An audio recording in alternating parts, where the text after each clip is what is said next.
the mythical empire of civilization. This video is purely for entertainment and does not infringe on copyrights or laws. The rights to the novel and image belong to the original author. We do not claim ownership. Don't like waiting and want to listen to this fanfic in full now? Subscribe to our Patreon, where you'll find the best fanfics. Chapter 51 Blood Contract. The spear shaft was smooth and black like ink, the spearhead was shining coldly, the spear tip was extremely sharp, and the spear blade was extremely sharp. The weapon was forged with fine iron, and was a masterpiece of a master. It looked much more powerful than Qin Yu's ring-handled sword.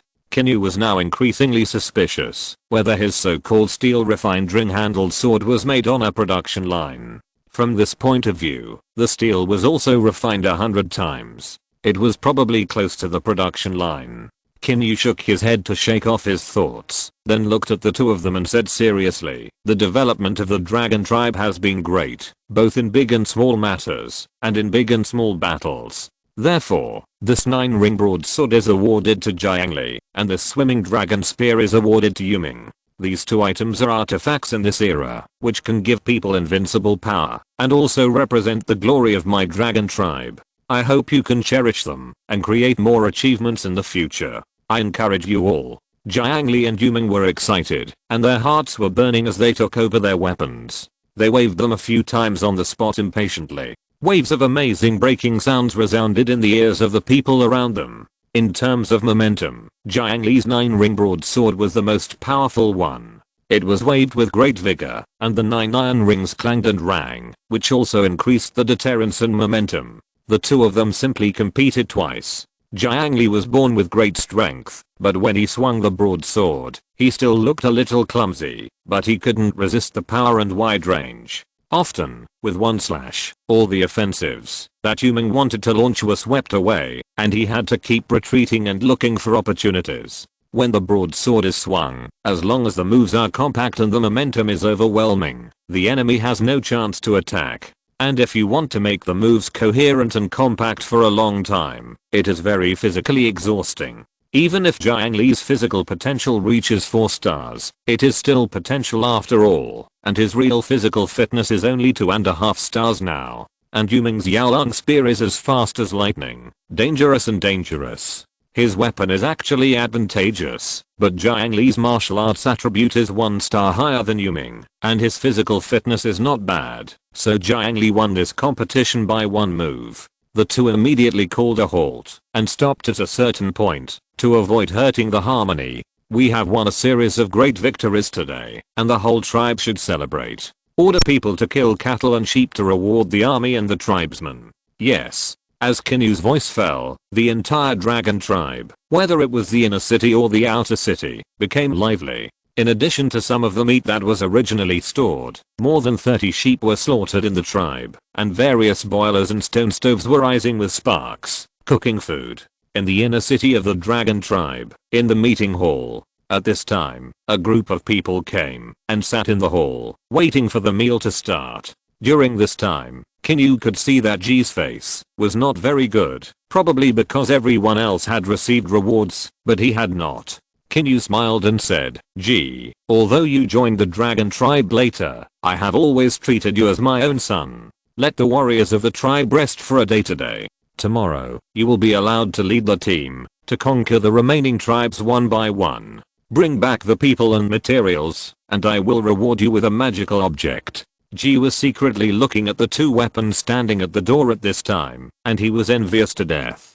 When he heard what Qin Yu said, his face was awakened instantly, and he responded excitedly, "Thank you, Chief." Qin Yu smiled and waved his hand. "There are a total of 7 tribes. Now the strongest Black Wolf tribe is gone, and the remaining ones are several small tribes. If nothing unexpected happens, he will get 7 primary winner gold coins." "Oh, right." Qin Yu suddenly seemed to remember something and asked, "Where is the witch of the Black Wolf tribe?" Yuming raised his hand and replied, "Sorry, Chief, the witch of the Black Wolf tribe committed suicide, but left this." Yuming took out 3 animal skins from his arms and handed them to Qin Yu. Congratulations on obtaining the ancient magic blood contract beast code fragment civilization points plus 1000. Qin Yu couldn't help but secretly say as expected when he heard the prompt in his mind.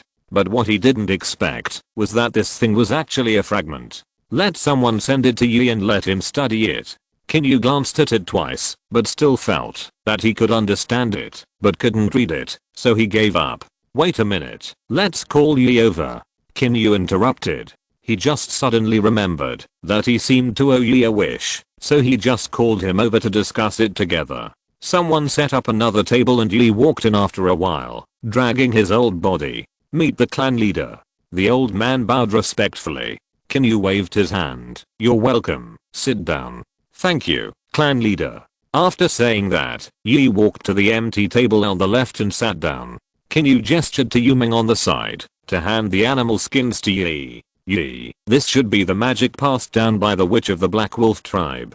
See if you can master it. Yi nodded slightly, took the animal skin, and began to read it carefully. After a long time, Yi stood up and said excitedly, Chief, this is actually a blood contract technique.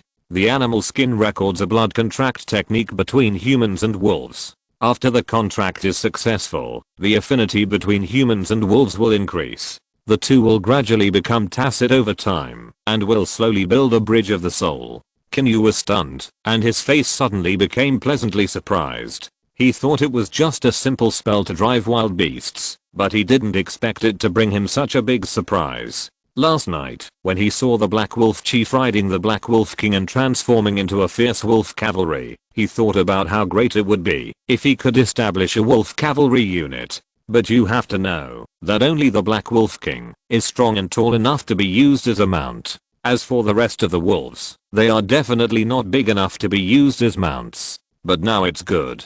The animal pen can solve the physical problem of the Black Wolf, and this blood covenant technique can deepen the bond between the two, allowing the strength of the wolf cavalry to reach a sublimation. Qin Yu even felt that this was no longer a regular ordinary soldier, and it was already somewhat extraordinary. This blood covenant technique alone could increase the strength of the cavalry exponentially, and it was also very useful even when used on horses. Unfortunately, there should be no blood covenant technique for horses. In order to successfully create a wolf cavalry unit, Qin Yu was very excited and a little scared. He was afraid that Yi could understand, but not master this technique. Yi, can you master this blood covenant technique? Qin Yu asked with a trembling voice. Yi flipped through it for a while and then responded, no problem, clan leader, this is just a recorded method. Just do it according to it. It's not as complicated as the hexagram technique. Qin Yu's worries disappeared in an instant, and then an excited smile appeared on his face. He was very happy at this time. Yi, do you still remember the wish I granted you? Just mention it. I'll grant it to you. From now on, I'll post 2 updates at the same time. Everyone should follow the book every day. It's really necessary to catch up on the new book period. If the recommendation stops, the book will be put on the shelves 2 weeks later. Chapter 52 Primary Animals Table. Yi dare not. I only ask the chief to allow me to choose a disciple from the tribe to pass on the witchcraft I have mastered. Yi stood up and bowed his hands and said softly.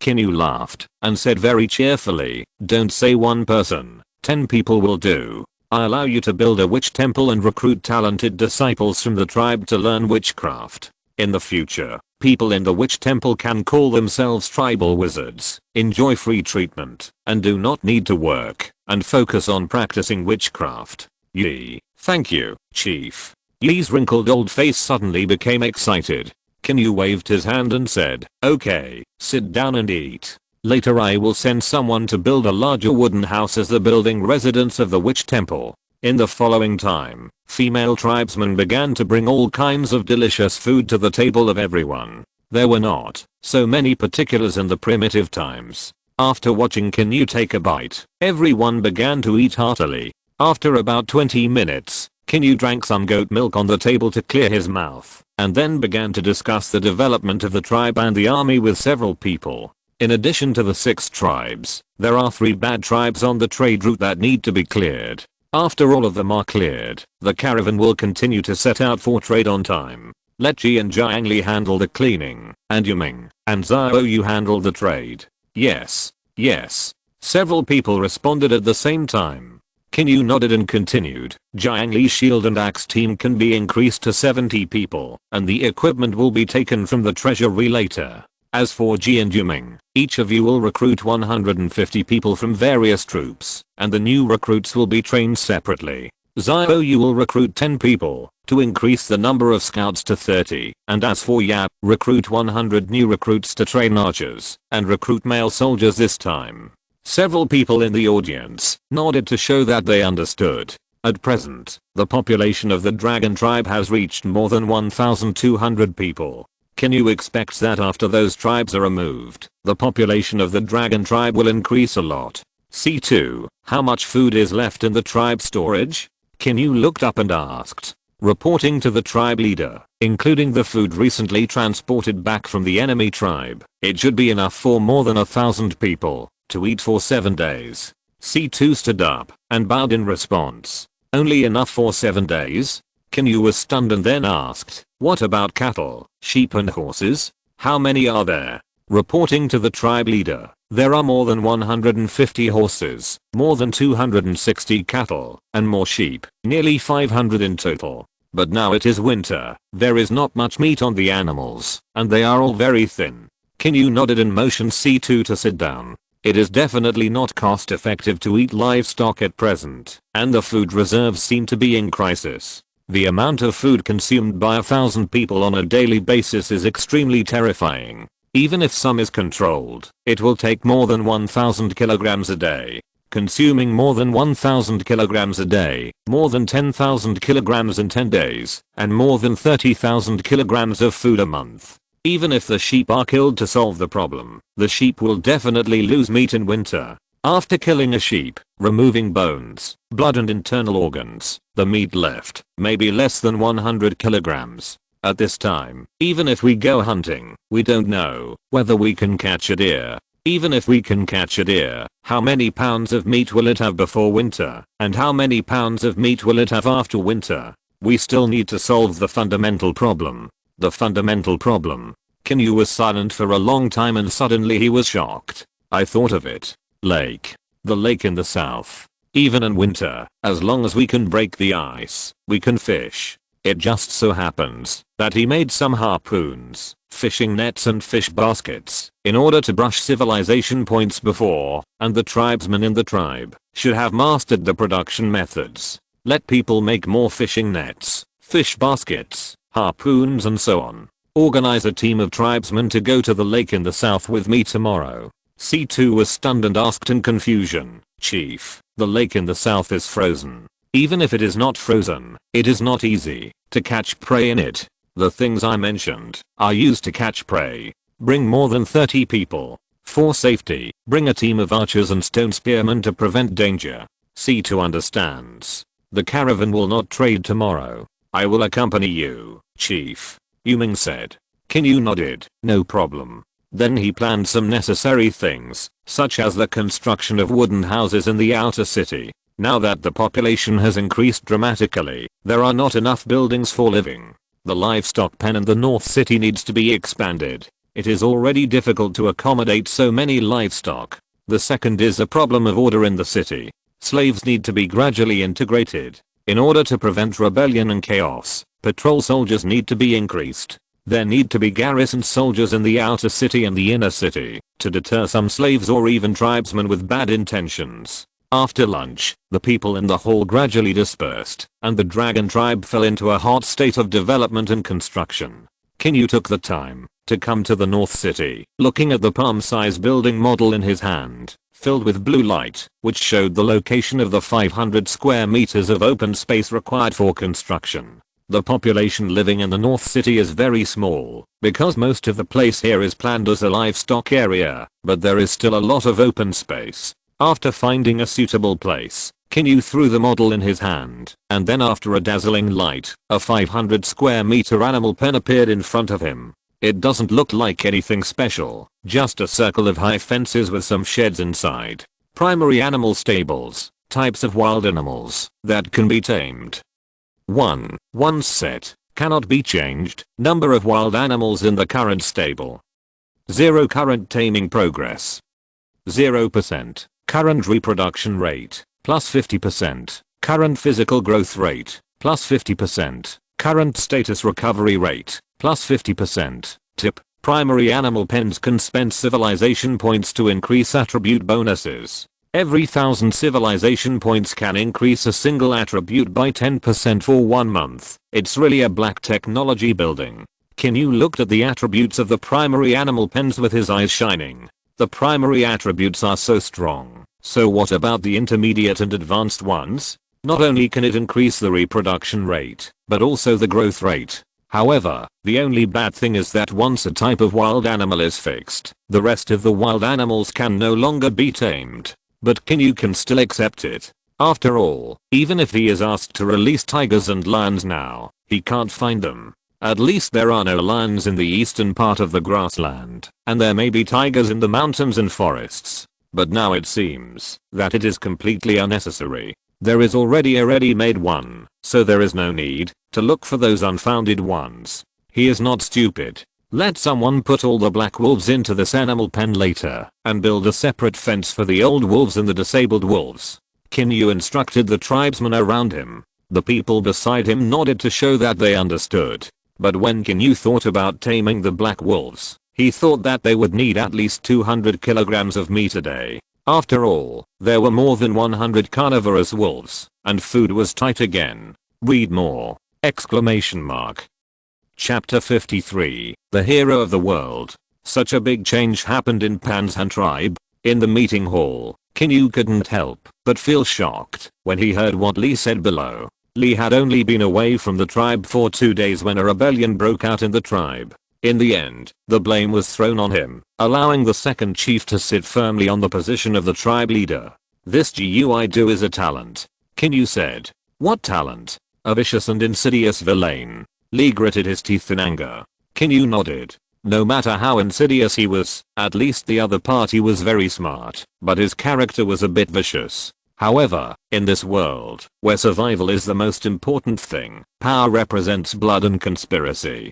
Doing whatever it takes to achieve the goal is the truth of survival. Lord Li, do you want me to send troops to help you take back Pan's Han tribe?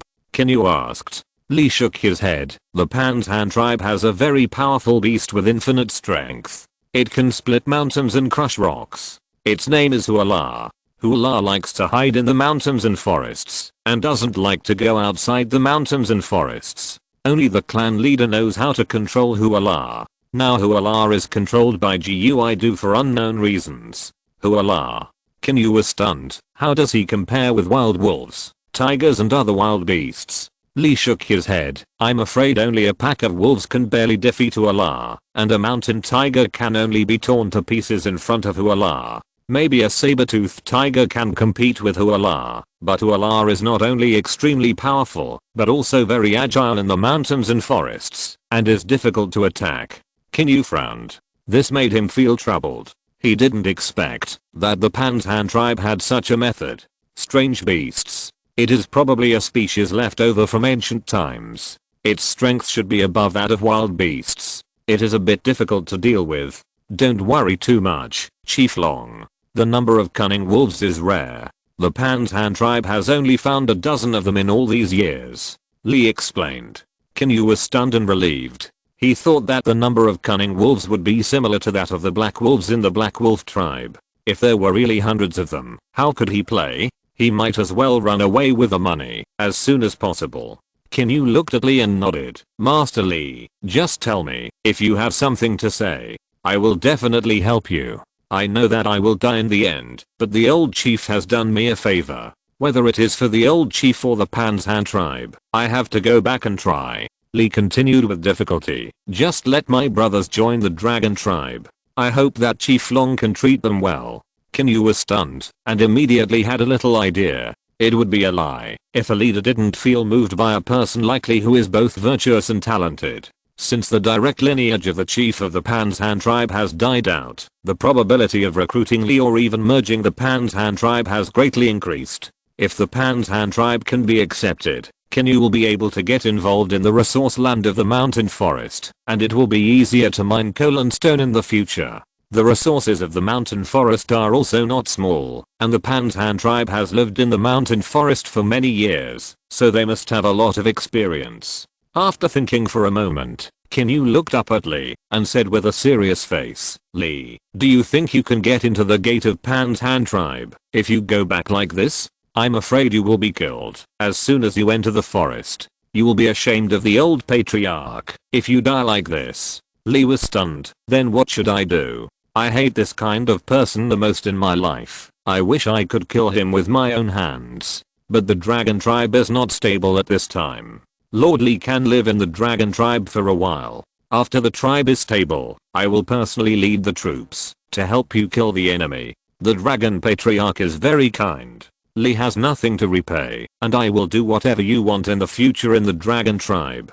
Qin Yu stood up and walked to Li and patted him on the shoulder. There is no need for you and me to say this. It was thanks to you that my dragon tribe was in trouble. Qin Yu was willing to stay, and half of his thoughts were completed. The two walked out together while chatting. During this period, Qin Yu also deliberately glanced at Li's attribute panel, and then he became more determined to subdue him. Name, Li. Gender, male. Age, 29. Force, Constitution, Agility, Intelligence, Command, Combat Talent, One-handed Weapon, Talent, Hero of the World, A class lower. Effect, when commanding an army. The morale of the soldiers under your command will only decrease, not collapse, and the morale will be reduced to 45% at most. Satiation.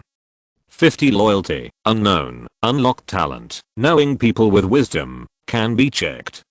Another 4-star general, or an all-around hexagonal balanced general. All 5 attributes are 4 stars, which seems to be the most gorgeous panel Qin Yu has seen so far. Even though Ji has 5-star force, he also has weaknesses and other attributes. And Li is a general with very high attributes. Just looking at this talent, he is ridiculously strong. You know, in a war, the morale of the army is very important. If the morale is too low, the army will easily collapse. For example, in a war involving thousands or tens of thousands of people, if the army loses 40%, there is a risk of collapse and escape. Therefore, a war is fought in a tedious and repeated manner, rather than being fought to the end in one go, because in that case, morale may collapse to the end, and cannot be saved. Li's talent can keep the army's morale permanently stable at 45%, and the army will not collapse. On the contrary, this does not affect the morale improvement. In the future, whether Li commands 10,000 or 100,000 people, there is no risk of collapse, which is very scary. Therefore, Qin Yu must get this commander. This is the second 4-star commander he has encountered. Among the leaders of the dragon tribe, only Yan is a 4-star commander. Not to mention several commanders. Qin Yu had previously checked the attribute panels of hundreds of people in the tribe, and they were all very low.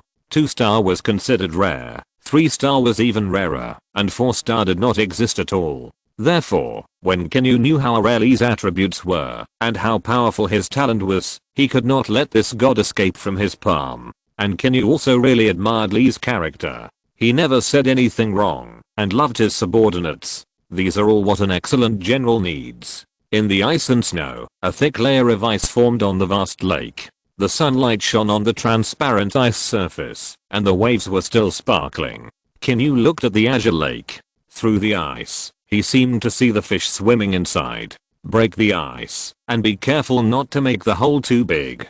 Tie ropes around your body to prevent falling in. Qin Yu began to give orders to the people around him. At this time, he, Li, Yuming and more than 50 people came to Nanu Lake. There were more than a dozen carriages parked behind them, and there were about 100 straw frames on the carriages. Judging from Qin Yu's appearance, he would not stop until these straw frames were filled with fish today. The reading data every Tuesday and Wednesday is very important. It represents the life of this book. Book friends who like it, please support it. Chapter 54, Conquering the God General. Bang, bang, bang, bang, bang, bang. On the lake, a dozen primitive people holding stone hoes were hitting the ice hard. It's almost done. Everyone, work harder. There's a crack. Be careful. People on the shore, pay attention to tighten the rope. Bang, bang, bang. After a long time, there was a loud bang, and everyone fled in all directions. A huge piece of ice was chiseled and fell into the water, and one unlucky guy slipped and didn't run far and fell into the water. Fortunately, he was tied with a rope and pulled up. The man was wet and trembling from the cold. "Go change your clothes and don't get cold," Qin Yu hurriedly ordered. Seeing that unlucky guy running to the carriage, Qin Yu retracted his gaze. Then Qin Yu and others walked towards the ice hole. The huge hole looked more than 2 meters in diameter. "Throw the fish basket and the fishing net in." Qin Yu's voice fell, and everyone slowly threw the prepared fishing nets and fish baskets down. Some pre-prepared minced meat was also put in the fishing net. Qin Yu didn't know whether the fish would eat it, but he couldn't dig up earthworms in this weather.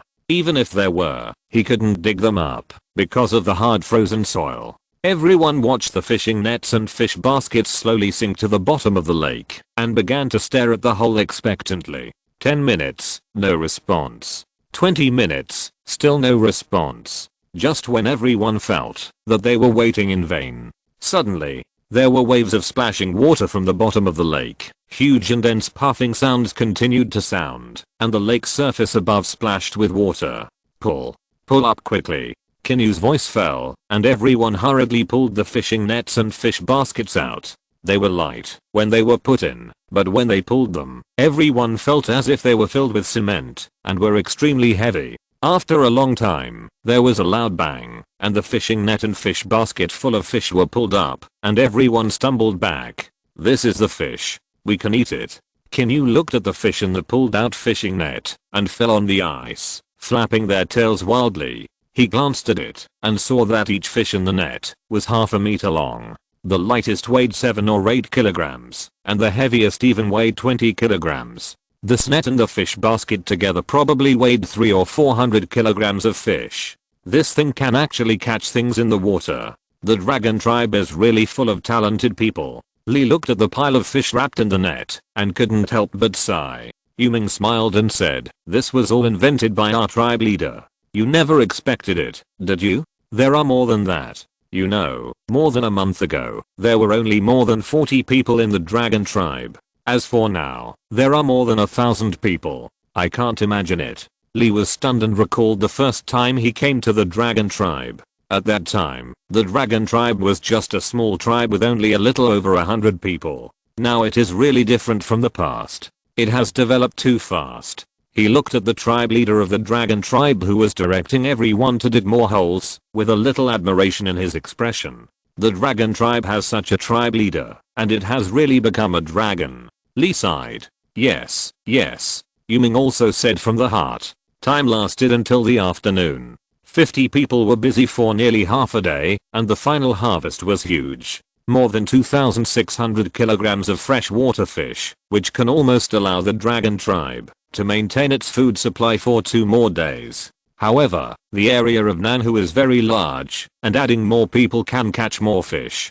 Qin Yu estimated the size of the South Lake, and was afraid that it would be enough for the dragon tribe to eat for several months. However, this was just a guess, and there was still a deviation in reality. They could only fish around the edge of the lake. If they dug a hole in the center and the lake collapsed, they would be dumbfounded by the heavy losses. There were about 3 types of fish they caught today. One was short in body, but wide from top to bottom, and the meat looked very thick and fat. One was long in body and tail, a bit like grass carp, but the pattern of its scales was more beautiful. There was also a fish with a particularly fat belly and only scales on the back. Qin Yu asked people to feed the 3 types of fish to some old wolves of low value to test the poison. Fortunately, the black wolf had no reaction and ate quite fiercely. Qin Yu then gave orders to set up a pot to cook and grill the fish. By the evening, the food in the tribe was ready, and Ji and Jiangli also returned. This time, they brought back a lot of people, livestock, and various materials. There was a long and dense team. Qin Yu quickly ordered Yuming to lead the team, to run over to maintain order, and start counting the number of people and livestock. After the statistics were completed, someone immediately reported to Qin Yu. After listening, Qin Yu understood the general situation. This time, Jiangli and the other 2 destroyed a total of 4 tribes, all of which were involved in the planning of the dragon tribe. There were more than 300 captives, and the number of livestock was almost 300. There were also a number of hay, animal skins and other resources. Counting the number of people this time, the population of the dragon tribe reached more than 1,600. The food consumed will increase again. Qin Yu sighed. Food is indeed stressful, but he can't resist the temptation of population. Without population, there can be no rapid development, no productivity, no source of soldiers, and no basis for hegemony. Anyway, there is currently a supply from Nanhu, and Qin Yu is open to all people. This time, Jiang Li and Ji brought him 4 primary winner gold coins. Qin Yu thought about it, and decided to keep them. It would be fun to save them for 10 consecutive draws. As I said, what if there is a guarantee? What if a purple quality item could come out? Thinking about it, Qin Yu returned to the meeting hall, called some of the main members of the dragon tribe, and then prepared to eat. Today's dinner was particularly sumptuous, with half a grilled fish per person, a bowl of fish soup, 3 teals of mutton boiled in fish soup, and a portion of fried fish slices on a stone plate. The taste of the grilled fish was average. The fish soup was pale white, sweet and fragrant with a hint of fishiness, but it tasted pretty good. The mutton boiled in fish soup added some freshness and tenderness, while the fried fish slices on the stone plate were smeared with some animal fat on the stone plate, and then a layer of thinly sliced fish slices was spread on it, fried until golden, and then a pinch of salt was added. As for the fish bones left, after cutting the fish slices, they could be used to make fish soup. Everyone ate heartily. For Qin Yu, it was a good taste, but for them, it was a rare delicacy in the world. Qin Yu tasted it carefully, and felt that the food itself must be good. Judging from the quality and taste of the fish, if it were sold in modern times, it would definitely be the kind of quality that costs hundreds of yuan per pound. As a guest, Li didn't want to eat too much, but he couldn't stop eating the delicious food. Bite after bite, after eating the grilled fish, he looked forward to the fish soup. After drinking the fish soup, he looked forward to the rolled mutton, and after eating the mutton, the golden fried fish fillet couldn't be missed. As a result, in the end, the food on the table was swept away by him. Qin Yu deliberately glanced at it during the meal, and a smile appeared at the corner of his mouth. The premise of conquering the general is to start with his stomach. Please read it again, and ask for a monthly ticket, Shu and Q. If you're listening to this novel on a channel other than Fanfic World, it means they downloaded and uploaded it without effort. We cordially invite you to visit our channel, Mundo Fanfic Novelos. There you'll find the original version of this story and you can explore many other novels of various genres. We're waiting for you to immerse yourself in a world of incredible novels. Chapter 55 Blood Pact Wolf Rider. 1 month passed in a flash. The dragon tribe has changed a lot now. The original circle of wooden stakes has gradually turned into a real city wall. Qin Yu spent a lot of manpower and material resources to build another circle of wooden stakes 2 meters away from the original wooden stakes. The gaps between the 2 layers of wooden stakes were filled with stones and then smeared with wet mud to stabilize them. On the top, a layer of wood was laid to make it very flat. In addition, many concave and convex battlements were piled up with stones on the top of the city wall to facilitate the soldiers defending the city, to resist attacks from outside the city and to facilitate the soldiers to attack the city. Qin Yu even ordered people to apply a layer of wet mud on the outer layer of the city wall to prevent the enemy from launching a fire attack on the city wall in the future. In addition, the biggest change is the population in the tribe. In 1 month, Qin Yu eliminated a total of 12 tribes that were hostile to the dragon tribe.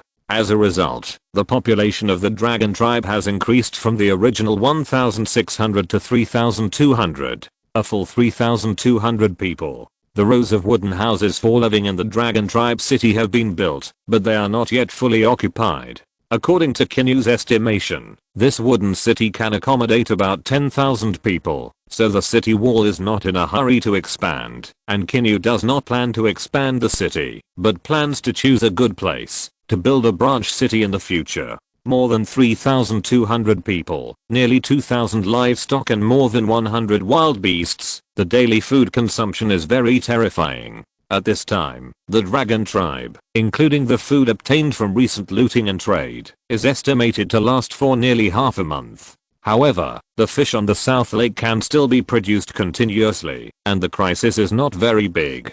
Now the trading points on the trade road have increased to 20 tribes, and the caravans trade every 7 days, which has led to a large-scale increase in the number of livestock, solved some food problems, and also increased a lot of population. The second is the change in the army. During this month, Qin Yu obtained 14 primary victor gold coins. He only drew 4 times, but his luck was not good. All of them were rough polishing agents. He divided 30 bottles to make Jiang Li's shield and axe team reach 100 people. The remaining 10 bottles were placed in the inner city treasury. In addition to the shield and axe team, the stone spear team led by Yuming and Ji shield and spear team were combined into one team, a total of 500 people, equipped with hard leather armor, javelins, wooden leather shields, and stone spears. Because of Yuming's talent, every victory won by his army can increase the combat attribute by 1%. Therefore, even if most of the 500 people are recruits, their combat effectiveness is still good. They have experienced many actual battles during the training for more than half a month, and can be regarded as combat soldiers.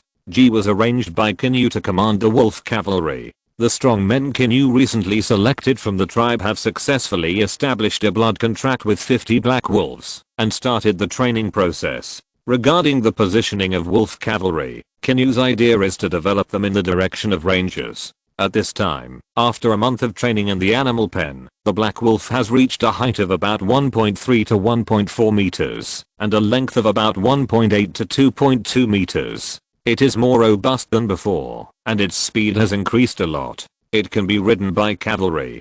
Now, the training content of the 50 wolf cavalry is not only to cultivate mutual understanding and cooperation between teams, but also to learn riding skills, orderliness, and archery.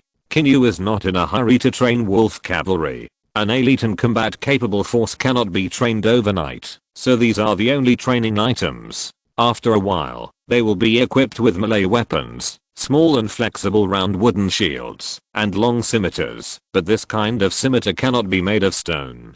Qin Yu plans to use polishing agents to make some bone-long scimitars, but the current amount of crude polishing agents is not enough. Qin Yu has thought of the name of this wolf cavalry. Since there is a blood pact between humans and wolves, the name will be called Blood Pact Wolf Cavalry. In addition, there are 300 archers under Yaz's command, of which 200 male soldiers are new recruits who have been trained for a month, and the 100 female soldiers are veterans who have experienced many battles. 3 years of training is not as good as 3 battles. Only the surging blood can bathe in new life. In addition to Yaz's archer team, there is only Xiaoyu's 50-man scout team. The total number of several troops has reached 1,000. In Li's eyes over the past month, the development speed of the dragon tribe is too terrifying.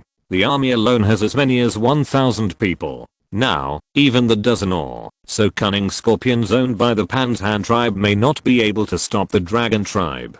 During this period, he had received Qin Yu's invitation to join the dragon tribe many times. In the past few days, Qin Yu also received a response. As long as he could help him get revenge, he would bring the entire Panshan tribe to join. After all, with the current strength of the dragon tribe, even if they choose tough war methods, they can still take down the Panshan tribe. Therefore, Li gave a response. Qin Yu was also waiting for an opportunity, and was not in a hurry, to attack the Panshan tribe. The soldiers of each team were not mature yet, so he planned to wait a little longer.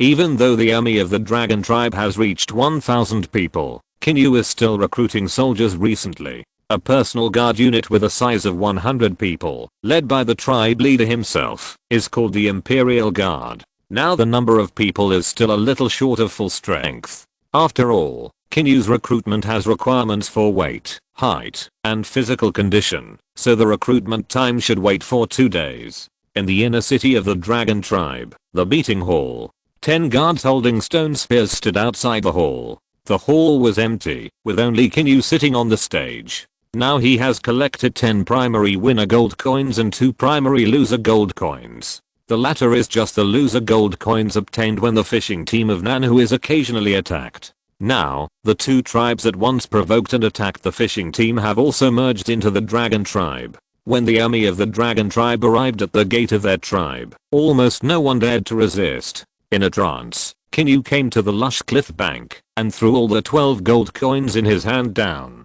Bang, bang, bang bang, bang, bang. A violent splash of water sounded, followed by streams of light rising into the sky. 5 white lights, 5 green lights, 1 blue light, 1 purple light. Qin Yu was stunned. Is there really such a thing as a guaranteed bottom line? 10 consecutive purples? Qin Yu first checked the rewards of the to loser coins. You consume a primary loser coin and get kill next one. Green quality. You consume a primary loser coin and get leather workshop x1. Green quality. Everyone must read it recently. It's a matter of life and death, please. Chapter 56. King's Tripod. Kiln. You can choose any location to build it. The kiln can burn pottery in pottery jars of various sizes. You only need to fill in the population, moist soil and fuel for burning, and you can burn pottery continuously. Leather workshop. You can choose any location to build it. You can process various animal skins and turn them into leather. You only need to fill in the population and leather to process leather. Both rewards are pretty good. So far, Qin Yu seems to be able to feel that most of the items drawn by the winner's gold coins are related to war, while most of the items drawn by the loser's gold coins are related to development. If you think about it carefully, it is still very logical. If you win, you will become stronger. If you lose, you will continue to develop and then win. It seems that I have to brush some loser gold coins appropriately in the future. Qin Yu thought secretly, and then continued to check the rest of the rewards. You consume a primary victor gold coin and obtain rough polishing agent x10. White quality, *5. You consume a primary victor gold coin and obtain fine iron lance x1. Green quality, you consume a primary victor gold coin and obtain large rhubarb crossbow x1. Green quality, you consume a primary victor gold coin and obtain fine iron dragon scale armor x1. Green quality, you consume a primary victor gold coin and obtain bone soldier forge x1. Blue quality, you consume a primary victor gold coin and obtain king's tripod x1. Purple quality, fine iron lance. The lance has a complicated forging process and can only be forged by a high level blacksmith. This lance is made by a master level blacksmith using fine iron and mulberry wood. The lance head is 60 centimeters long and forged from fine iron, and the lance shaft is made of mulberry wood, which is hard and light. Big yellow crossbow. Large siege equipment with great power. It is equipped with 10 giant iron arrows and fired by 3 giant bows. The range is up to 600 meters. It can be used for defending the city or attacking the city. With the giant iron arrows, it can even shoot through boulders. Fine iron dragon scale armor. The whole body is made of small and hard fine iron scales spliced together to form a full body armor. It has extremely strong defense, is invulnerable to swords and spears, and is flexible. It is expensive and hard to find. Bone soldier forge. It can be built at any location. The bone soldier forge has the ability to make bone weapons. It only needs to add the required materials and population to continuously produce weapons. King's Tripod. The fortune of the ancient dynasty. The gathering of fortune. The gathering of the spirit of the people. The display of the power of the king, the city-state, and the people's hearts. Whenever the king's tripod is worshipped, the target's loyalty to the monarch and the city-state increases. Qin Yu's face was filled with ecstasy. It turned out to be a treasure that could increase loyalty. It seemed to be a treasure related to luck and the country. As long as he worshipped it, his loyalty would increase. Would forcing the people of the dragon tribe to worship for 49 days produce diehards? This would definitely not work. Maybe there were some restrictions on sincere worship, but in any case, the value of purple quality items was far beyond that of items of other qualities. If such a divine item was given to any dynasty in ancient Chinese history, it would allow it to last for hundreds or even thousands of years. The other rewards were also very useful to Qin Yu at present. The horse lance could just be given to Ji as a weapon, but the weapon used for riding horses was replaced by a riding wolf, and I didn't know how powerful it was. Qin Yu had learned about the power of the bed crossbow, and it was also given 10 giant iron arrows, which were extremely powerful. If the enemy had siege equipment, then a single arrow shot from the bed crossbow would probably paralyze it. However, for now, it was not very useful, so it could only be put in the inner city warehouse to collect dust. I'll take it out when I have a chance. Qin Yu decided to wear the remaining dragon scale armor himself. With a thought, a set of black and gold armor appeared in front of him, from arm guards to skirt armor, shoulder cover, chest and back armor, waist guard, etc. The cool and smooth armor pieces were like countless handicrafts that finally combined into a more domineering and beautiful work of art. Qin Yu fiddled with it for a long time and barely put on the armor. It was estimated to weigh about 20 kilograms. The combination of black and gold, with a bit of calmness in the domineering, made Qin Yu look a bit more domineering, and he could feel a bit of luxury from it. Qin Yu felt very satisfied. It was already afternoon, and Qin Yu went out for a walk in this dragon scale armor, which caused everyone to exclaim again and again. Yu Ming saw it, and chased after him, asking when he would get a set of armor. Qin Yu replied, "Just wait." Yu Ming heard something else. He thought that soon, his beloved clan leader would be able to give him a set of such handsome armor, instead of those grey leather armor or even hardwood armor. Qin Yu took time to go to the training ground of the North City Wolf Cavalry. This training ground was built temporarily and covered an area of 2,000 square meters. The reason why it was so large was that it was destined to be demolished in the future. Ji was training 50 warriors riding on wolves with bows and arrows. It was difficult to shoot accurately with bows and arrows, not to mention that riding on wolves not only affected the balance and increased the difficulty, but also the enemy would move while shooting the bows and arrows, which greatly increased the difficulty of riding and shooting. At present, everyone was training to shoot at the immobile enemy while moving at high speed. First learn to be stable, and then use the prey on the grassland as a moving target for training in the future. Qin Yu asked Ji to come out, and then handed him the fine iron horse spear. This magic weapon has not been named yet. The right to name it is granted to you along with the magic weapon. You have created countless achievements for the tribe, and I will never forget you. Keep working hard. I value this wolf rider very much, so I taught you to lead it. Qin Yu looked at Ji, who was smiling and excited, and couldn't help patting his shoulder and said, "Yes. I will definitely live up to the expectations of the tribe leader." Ji shouted loudly.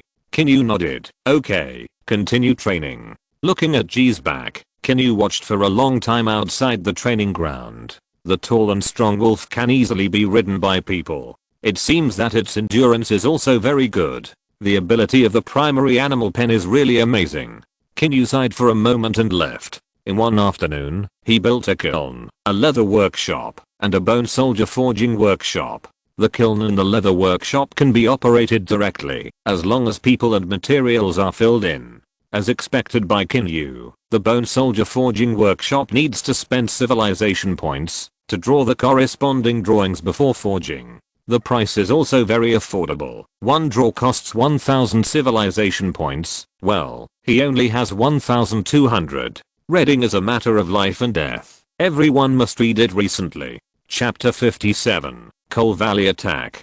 Qin Yu finally spent 1,000 civilization points to draw a bone spear production blueprint. He was lucky. For the dragon tribe, the stone spear team is currently the main force. After having bone spears, the 500 shield spearmen can greatly improve their combat effectiveness. The bone soldier forges a blue quality building that can accommodate 40 people working at the same time. Each productivity can produce 5 bone spears per day, which means that, as long as the materials are sufficient, 40 productivity can produce 200 bone spears per day, and the entire shield spear team can be fully armed with bone spears in just 3 days. Because animal bones can be used to make weapons or other applications, the dragon tribe has been hoarding animal bones for a long time. Seeing that the bone soldier forge has started to operate, Qin Yu left and went to the leather workshop to take a look. The leather produced by the leather workshop will be harder and more defensive than the previous leather armor.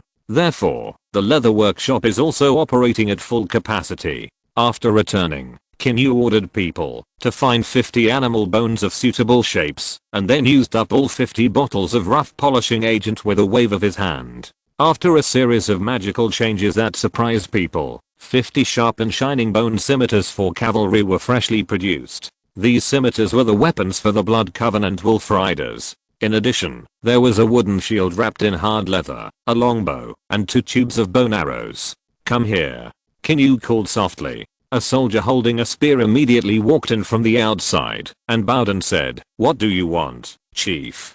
Qin Yu raised his hand and pointed at the 50 scimitars on the ground and said, "Go to the armory to get 50 leather and wooden shields and send them to the cavalry training ground together with these scimitars." "Yes, sir." The soldier bowed respectfully and then called a few people to move the 50 scimitars in the hall out. Before leaving, Qin Yu said again, "Call C2 to me later."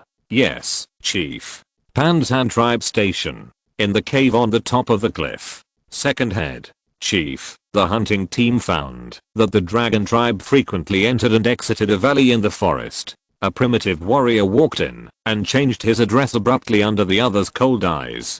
Dragon tribe, the despicable tribe that wants to join forces with Li to plunder our Panzhan tribe. Now take people to that valley to see if there are any secrets. Just in case, take 2 cunning men. Guidu glanced at him and then ordered with a slightly cold tone, "I obey your command." The man bowed and turned to leave. Then he immediately selected 50 tribal warriors, took the 2 cunning men out of the tribe, and headed towards the valley. A valley in the forest outside the East Mountain. This valley is the one where Qin Yu discovered the coal mine, and it has been named Coal Valley by him.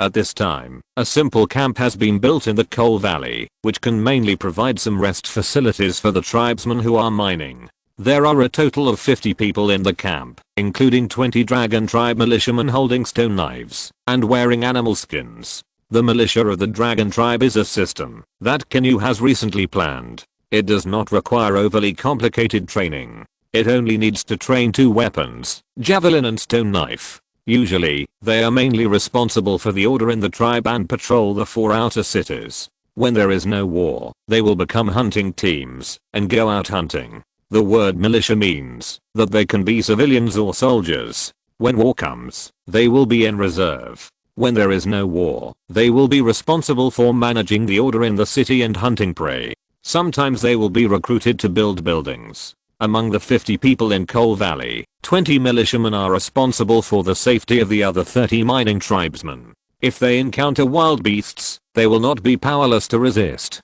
After all, the sharp javelins in their hands are not vegetarian. Hey, don't you miss the previous tribe? A few hundred meters away from the coal mining area, a team of militia surrounded the campfire, and one of them asked curiously. Zua shook his head. "In the past, we didn't have enough to eat or warm clothes to wear, and every night in the winter, some tribesmen would freeze to death. Now that I have joined the dragon tribe, not only have I never been hungry, but the woolen clothes I wear are also very warm, and there is a warm stone stove to bake at night. I have never experienced such comfortable days." The people around him also sighed. "Yeah, why wasn't I born in the dragon tribe? It's really unbearable to have lived through so many years of hardship. Haha, the dragon tribe is our new life. If you think it's good, let's protect and build it together." An old man who joined the dragon tribe earlier laughed. Well said. Well said. Yeah, that makes sense." Zua nodded, then turned around and looked at the people who were mining and said, "How long will it take before we can go back? I'm craving for some rolled mutton." According to usual practice, 1 basket weighs 100 pounds, so a total of 60 baskets are needed, which is 6,000 pounds. The carriage is at the foot of the mountain, so we can transport it over when the time comes. 60 baskets? It looks like less than half of the mine is left to be dug. How about we go over and help? Forget it, I'd rather go back late than work. Zua smiled and said, "Hahaha, you're so lazy." Knock knock knock. Knock knock. Zua was stunned. "Did you hear any strange sounds?" Everyone. Knock knock knock. Knock knock. "I heard it. Outside the valley entrance." Zua frowned, stood up and looked towards the valley entrance. "Let's go over and take a look. It might be some kind of wild beast. Let everyone be prepared to hide." 20 militiamen instantly split into 2 teams. One team went forward to warn the rest of the tribesmen, and the other team, led by ZHU, headed for the valley entrance. Knock knock knock. Knock knock knock. ZHU and his group arrived at the valley entrance. He listened carefully to the noise outside the valley with his ears trembling slightly. Not only that strange sound, but also a burst of dense footsteps. However, the number of people must not exceed 100, and some of them are heavier. Could they have been chased here by wild beasts? ZHU's hearing was far better than others, and he told the others everything he heard. I have a bad feeling. One person said. Knock knock knock. Be careful. As soon as the words fell, there was a bang, and a wild beast like a giant ape jumped in from outside the valley, instantly smashing a militiaman's body to pieces. Kill. At the same time, a shout of killing was heard outside the valley. Enemy attack. Enemy attack. Run. Don't run. You will die if you run. Take your team and the tribesmen and hide deep in the valley. What about you? I'll fight my way out during the chaos and go back to ask for reinforcement. Brothers will fight your way out with you. Read more. Please, friends. Chapter 58. Worship before the battle. In the coal valley, corpses and broken arms were scattered all over the ground, and blood dyed the snow red. More than 20 militiamen and tribesmen of the dragon tribe were slaughtered, and the remaining 20 or so hid in the depths of the valley. Leader, this is coalstone. It is said that 100 kilograms of coalstone must be exchanged for at least 50 slaves. This is coalstone. Isn't the coalstone of the dragon tribe burned? It looks like it was dug out. A fat and strong man said in surprise. Leader, you have done a great job. This coalstone is probably dug from here. Haha, you take people to find those people in the valley and take them back as slaves. Kill those who dare to resist. I will take a few people back to the tribe to report to the tribe leader. The fat leader couldn't help laughing. The two soldiers split into two groups. One returned to the tribe to report the situation, and the other led the rest of the soldiers to kill towards the depths of the valley. At the edge of the forest, 3 bloody dragon tribe militiamen ran down the mountain with difficulty. We're almost at the foot of the mountain. Hold on. Zua covered his bleeding arm, gritted his teeth, and walked forward with difficulty. The 2 giant beasts jumped into the valley and killed people. The 5 of them took the opportunity to run out of the valley and planned to go back to ask for reinforcement. On the way, they encountered a group of primitive people who surrounded and killed them. The 5 of them rushed and killed them, and finally only the 3 of them ran out. The other party gave up after chasing for a distance, so the 3 of them were able to escape to the bottom of the mountain with their bodies. Several people walked slowly to the carriage with pale faces. Go back to the tribe. Coal Valley has been attacked. The driver who was responsible for driving the carriage did not hesitate. He quickly helped several people into the carriage and then drove the carriage back quickly. G. Several carriages drove fast, several times faster than walking. The distance from the foot of Dangshan Mountain to Long Tribe, which originally took half an hour to walk, only took 7 or 8 minutes for the carriage to get back. After arriving at the east gate of the outer city, Jiangli immediately opened the city gate when he saw that something was wrong, and personally led a few people to the meeting hall where Qin Yu was. In a city meeting hall, Qin Yu sat at the table on the wooden platform, frowning as he listened to the report from the lower body. Chief, the team from an unknown tribe suddenly attacked the coal valley with wild beasts. More than 20 people died in the team, and the remaining 20 or so hid in the depths of the coal valley. Now they may. Wild beasts. Yes. Wild beasts. Very large beasts. Is there a sound of grinding wood? Qin Yu asked. The wild beast thought about it carefully and replied, yes. It really sounds like the sound of grinding wood. Qin Yu's eyes were fierce, but he quickly suppressed the anger in his heart and said in a deep voice, call Li over and notify the senior staff to come to the meeting hall for the meeting. A moment later, the meeting hall was full of people. Qin Yu sat at the table expressionlessly, his eyes swept down and finally stopped at Li. The Pan's Han tribe just attacked the Long tribe's gathering team in the mountains and forests. More than 40 people were killed and injured, and there was a shadow of Hua Li. Li's face changed instantly. Qin Yu waved his hand. I know that all this must be the instigation of that despicable Gui, so I will not bring anger to the other innocent tribesmen. Li breathed a sigh of relief. Chief Long is kind and righteous. Qin Yu nodded slightly and then looked at everyone and said, Gui of the Pan's Han tribe dared to harm the people of my Long tribe. Today I must make him pay the price. There are more than 20 tribesmen trapped in the coal valley. Time is urgent. C2 will go to prepare the carriage first, and the rest of us will discuss the personnel to go to the battle. Chief, let me go. Yuming was the first to speak. Chief, the shield axe team is more suitable for this battle. The animal bone axe can cause more damage to the sly beast. Yeah, also said at the same time, archers can also. Gee, the wolf cavalry has a scimitar. Qin Yu was overwhelmed and immediately said, gee, C2, Xiaoya stay in the tribe. Yuming, Jiang Li, Yap Li, bring 100 shield axe soldiers, 200 shield spear soldiers, and 100 archers. The shield spear soldiers remember to bring javelins this time. Integrate the team immediately and gather at the east gate. By the way, put the bed crossbows in the warehouse into the carriage and pull them over. Yes. Everyone responded in unison, then turned and walked out. Chief Long, I request to take my subordinates with me. Approved.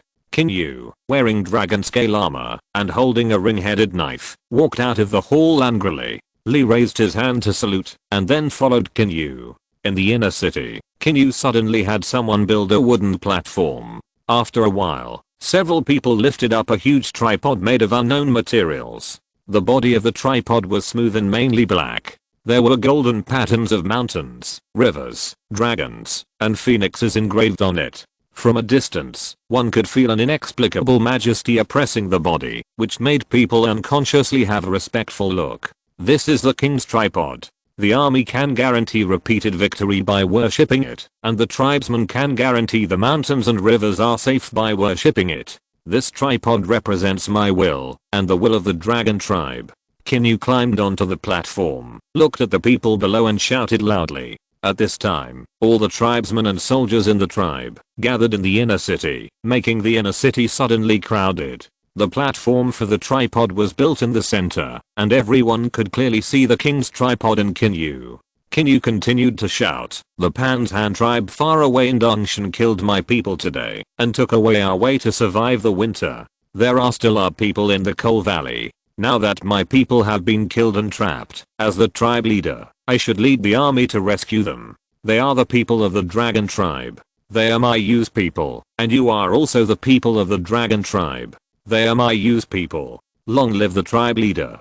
Long live the dragon tribe. Long live the tribe leader. Long live the dragon tribe. Qin Yu looked at the thousands of tribe members below the stage, kneeling down to him, and kneeling down to the king's cauldron. He suddenly felt that there seemed to be an extra connection between him and the king's cauldron. And as everyone worshipped, there were a few more strange golden energies in the king's cauldron. Qin Yu couldn't say for sure, because through this connection, all he could see were a few golden streams of light wandering in the darkness. But he didn't have time to study this purple quality item at this time.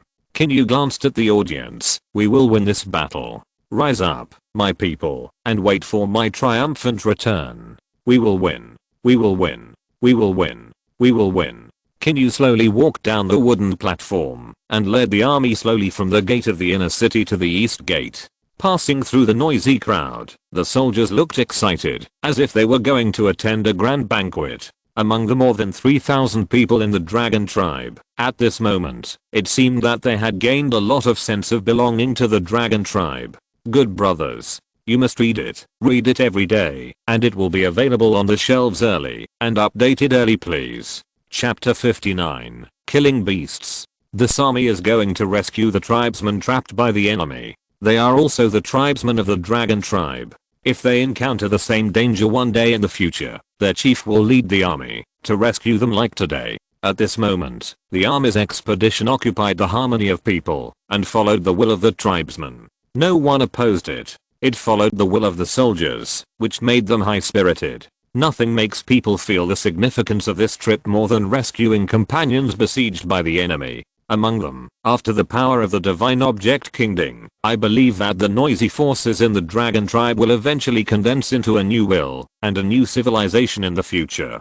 Dongshan, Coal Valley. At this time, Ji Wu was fleeing towards the depths of Coal Valley with more than 20 people. The two sly beasts behind him chased quickly. Often, as long as they were attacked by the sly beasts, their bodies would be torn into pieces by the sharp claws. Behind the sly beasts were more than 30 Panshan tribe warriors holding wooden spears. The people at the front, who were frantically running for their lives, not only had to face the sharp wooden spears that shot from time to time, but also had to dodge the sudden attacks of the Huali in time. Along the way, the number of more than 20 people gradually decreased, and one corpse after another fell to the ground forever. Jiwoo saw a Huali about to pounce on a companion, and he immediately pulled out a javelin from behind him and shot it quickly with his arm. Knock knock knock. The sharp javelin instantly pierced the arm of the Huali and then rubbed past. Huali's left arm was scratched, and a few drops of blood dripped. Huali cried out in pain, pounded his chest with both fists in anger, and then set his sights on Jiwoo and pounced on him madly. Run! Someone shouted loudly. Jiwoo rolled forward and narrowly avoided the attack of Huali, then ran forward quickly, and with a glance, he saw a small cave in the mountain wall on the left. His eyes lit up, and he quickly went in. The other sly creature came to the cave and wanted to go in too, but because of its large body in the small cave, it could not go in. It bent down and looked into the cave, but it saw, in the dark cave, a cold light suddenly flashed, and the sharp javelin instantly pierced into the right eye of the sly creature. Knock knock knock. A violent scream came from the mouth of the sly creature, which scared the other sly creature. The sly creature with its eyes stabbed back in pain and tried to cover its painful eyes with its hands, but the javelin was still stuck in them. Puff! It pulled out the javelin that was stuck in its eyeball instantly, and it roared again in pain. When it regained consciousness and wanted to look for the hateful human, Jiwoo's figure was no longer in the cave. Jiwoo had already taken advantage of the time when the sly creature retreated to get out and continue running forward. There is almost no way ahead. The people running in the front suddenly shouted. Jiangwoo looked left and right and finally fixed his sight on the cave on the right. Everyone go into the cave on the right. Everyone immediately had a backbone and rushed into the cave. Jiangwoo threw 2 more javelins behind him, delaying the 2 cunning beasts' pursuit time, and then hurried into the cave with the others. The cave was not high, and everyone could barely walk in by lowering their heads, but the cunning beast, which was more than 2 meters tall, could not get in. It was so anxious that it used its huge claws to grab the mountain wall frantically and chiseled out a pile of broken stones. Hurry up and find stones to build a wall. Jiwoo thought that the other party also had weapons similar to javelins and immediately ordered everyone to build a defensive fortification. Everyone acted quickly and moved stones from the depths of the cave and finally built a stone wall. The Panshan tribe warriors outside wanted to shoot the people in the cave to death with wooden spears, but found that there was a stone wall blocking them. Go, push down the stone wall for me, a small leader ordered. As soon as the words fell, several people slowly approached the cave with wooden spears. Puff, puff, 2 sounds of flesh piercing were heard, and suddenly more than a dozen long spears pierced out from the gaps in the stone wall, piercing the 2 warriors who walked in. Blood gushed out wildly, and then they slowly fell down, no longer breathing. Keep going. The little leader looked at the corpse on the ground and gritted his teeth and continued to order. Yes. The people on the side responded. 3 people came out of the team again and approached the cave. This time they were very careful and tried to sweep down the stone wall in front of them with wooden spears. Bang! 3 people suddenly came from behind the stone wall with wooden spears, knocked down the stone wall and rushed out. 3 wooden spears instantly pierced into the chests of 3 enemies who did not react. After a successful attack, the 3 people pulled out the wooden spears with force and retreated, and the others behind them quickly piled up the stones into a stone wall. The original unlucky guy covered his bleeding wound and slowly fell down. Leader, let Allah use stones to knock down the stone wall. One person suddenly said. The little leader was stunned and turned his head with cold eyes. Why didn't you say it earlier? As soon as he finished speaking, he drove to cunning men to pick up stones and throw them into the stone wall of the cave. Bang! Boom! The stone wall was knocked down, revealing the people hiding inside. Go in! The little leader of the Panshan tribe shouted excitedly. As soon as he finished speaking, the warriors of the Panshan tribe rushed into the cave with wooden spears. Jiwoo led 5 or 6 militiamen to resist hard. A dozen tribesmen behind him hid in the cave and trembled. Didn't someone go back to the tribe to ask for help? Why haven't they come yet? Have we been abandoned? Maybe. I don't think the tribe leader will abandon us. Just as everyone was thinking wildly, bursts of screams suddenly came from outside the cave. Whoosh whoosh whoosh, whoosh whoosh whoosh, bursts of dense rain of arrows swept over.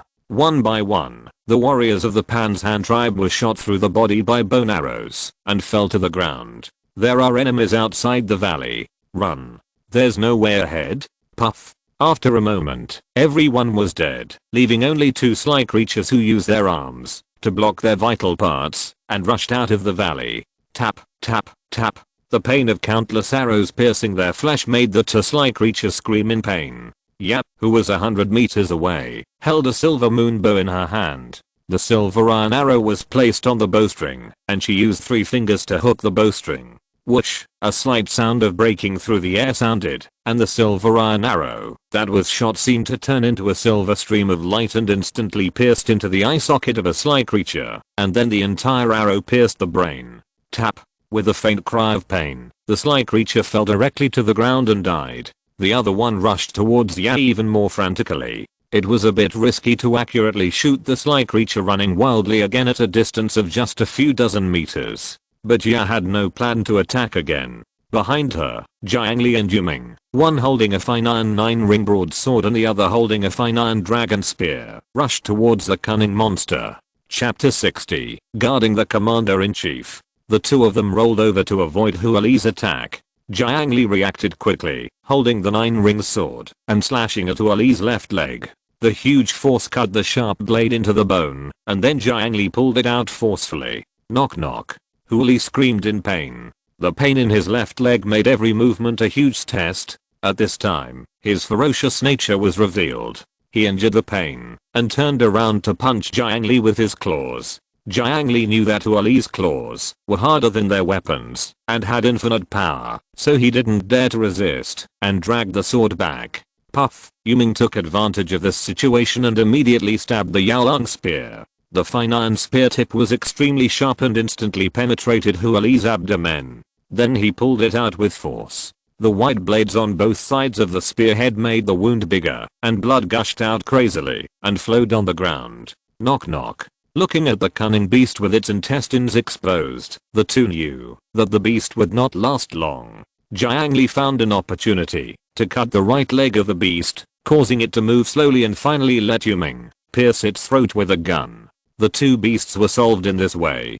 Qin Yu couldn't help but smile at the back. In fact, the shield and spear team could have killed the two cunning beasts by throwing javelins, but Qin Yu intended to test the strength of the three people after using the weapons he gave them. Secondly, it is the role of the general to improve his prestige by killing the beast in front of the soldiers. Therefore, Qin Yu naturally couldn't let the two cunning beasts die easily. Before they died, they had to shine and bring some value to them, otherwise wouldn't my tribesmen be bullied by them in vain? Hearing the noise outside, the people in the cave walked out of the cave carefully. After seeing that it was the army of the dragon tribe, they were excited and burst into tears, especially when they saw that the chief actually brought the army here in person. They were even more moved. Where are the others? Are you the only ones left? Qin Yu looked at the team coming out of the cave in front of him and asked. Yes, chief. The other tribesmen were killed by the people of Panshan tribe.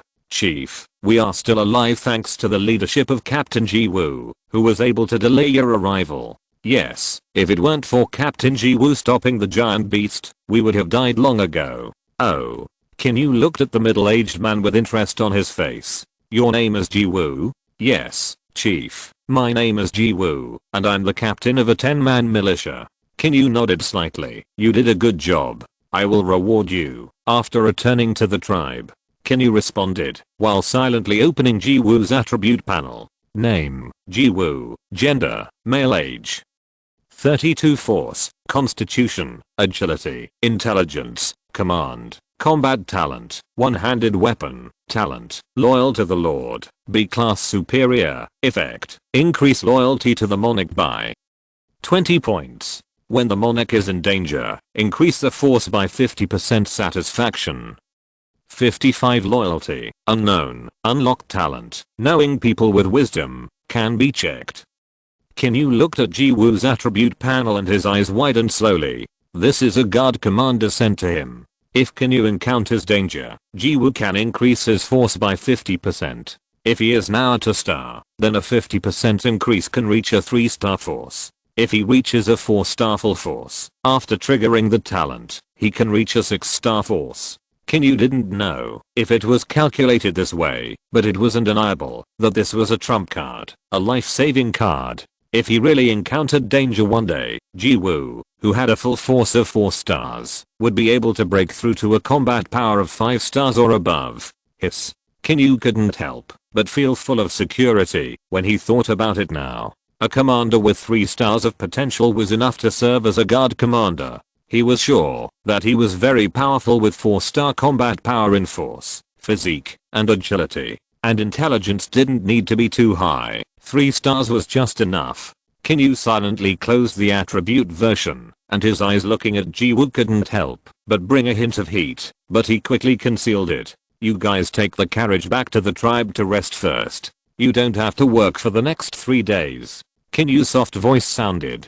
The people around listened, and then looked at Qin Yu's figure and couldn't help but feel that the patriarch seemed to have become greater. He was really kind to them. Thank you, patriarch. Everyone bowed slightly and left the valley and walked down the mountain at Qin Yu's signal. After watching Ji Woo's team dragging their tired bodies out of the valley, Qin Yu's face immediately became majestic again. The whole army should reorganize and rest, set up patrol lines outside the valley, and then we will go to Pan's Han tribe after resting. Yes. Everyone responded in unison. This time Qin Yu brought 100 shield axe teams, 200 shield spear teams, and 100 archers, a total of 400 people in the army. He planned to break through the Pan's Han tribe in one fell swoop.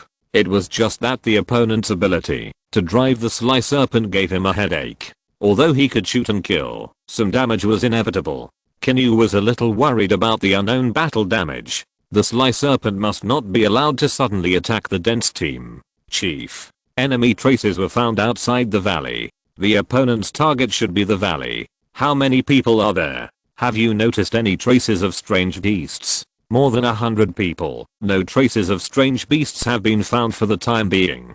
Qin Yu nodded slightly and said loudly, prepare for battle. A few dozen meters outside the valley, a team of more than 100 primitive people was walking towards the valley. Chief, for this achievement, you must be promoted directly to the cave just below the top floor. The primitive warrior beside him asked with a smile. The fat chief shook his head. The chief hasn't said anything yet. He just asked me to take people, to dig more coal and stones back, and then occupy this place.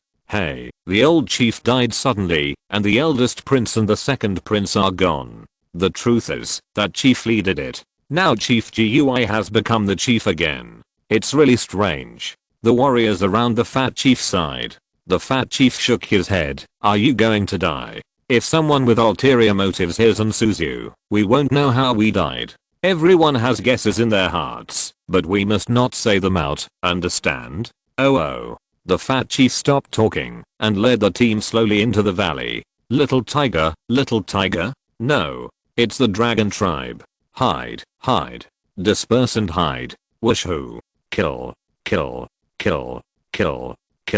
After rounds of arrows rained down, the shield and spear team of the dragon tribe raised their spears and charged towards the enemy. Chapter 61 Bearded Bear. Surrender.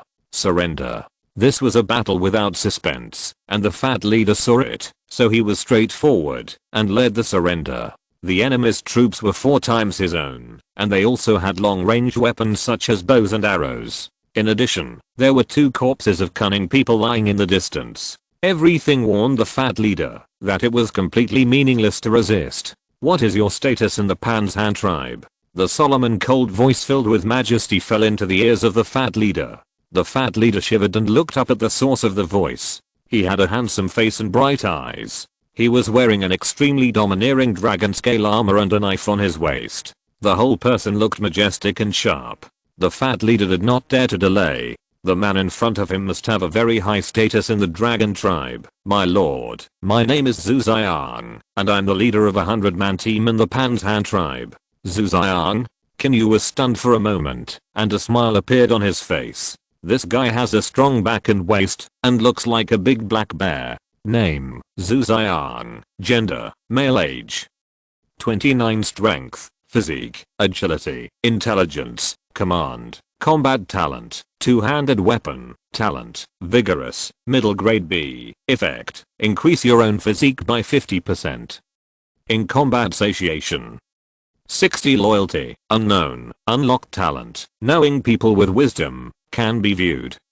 This attribute is not as good as the best, but better than the worst. The average 3-star attribute is already considered a military talent. Secondly, the combination of talent and 4-star physique, his resistance attribute must be maximumed out, and his endurance should also be very good.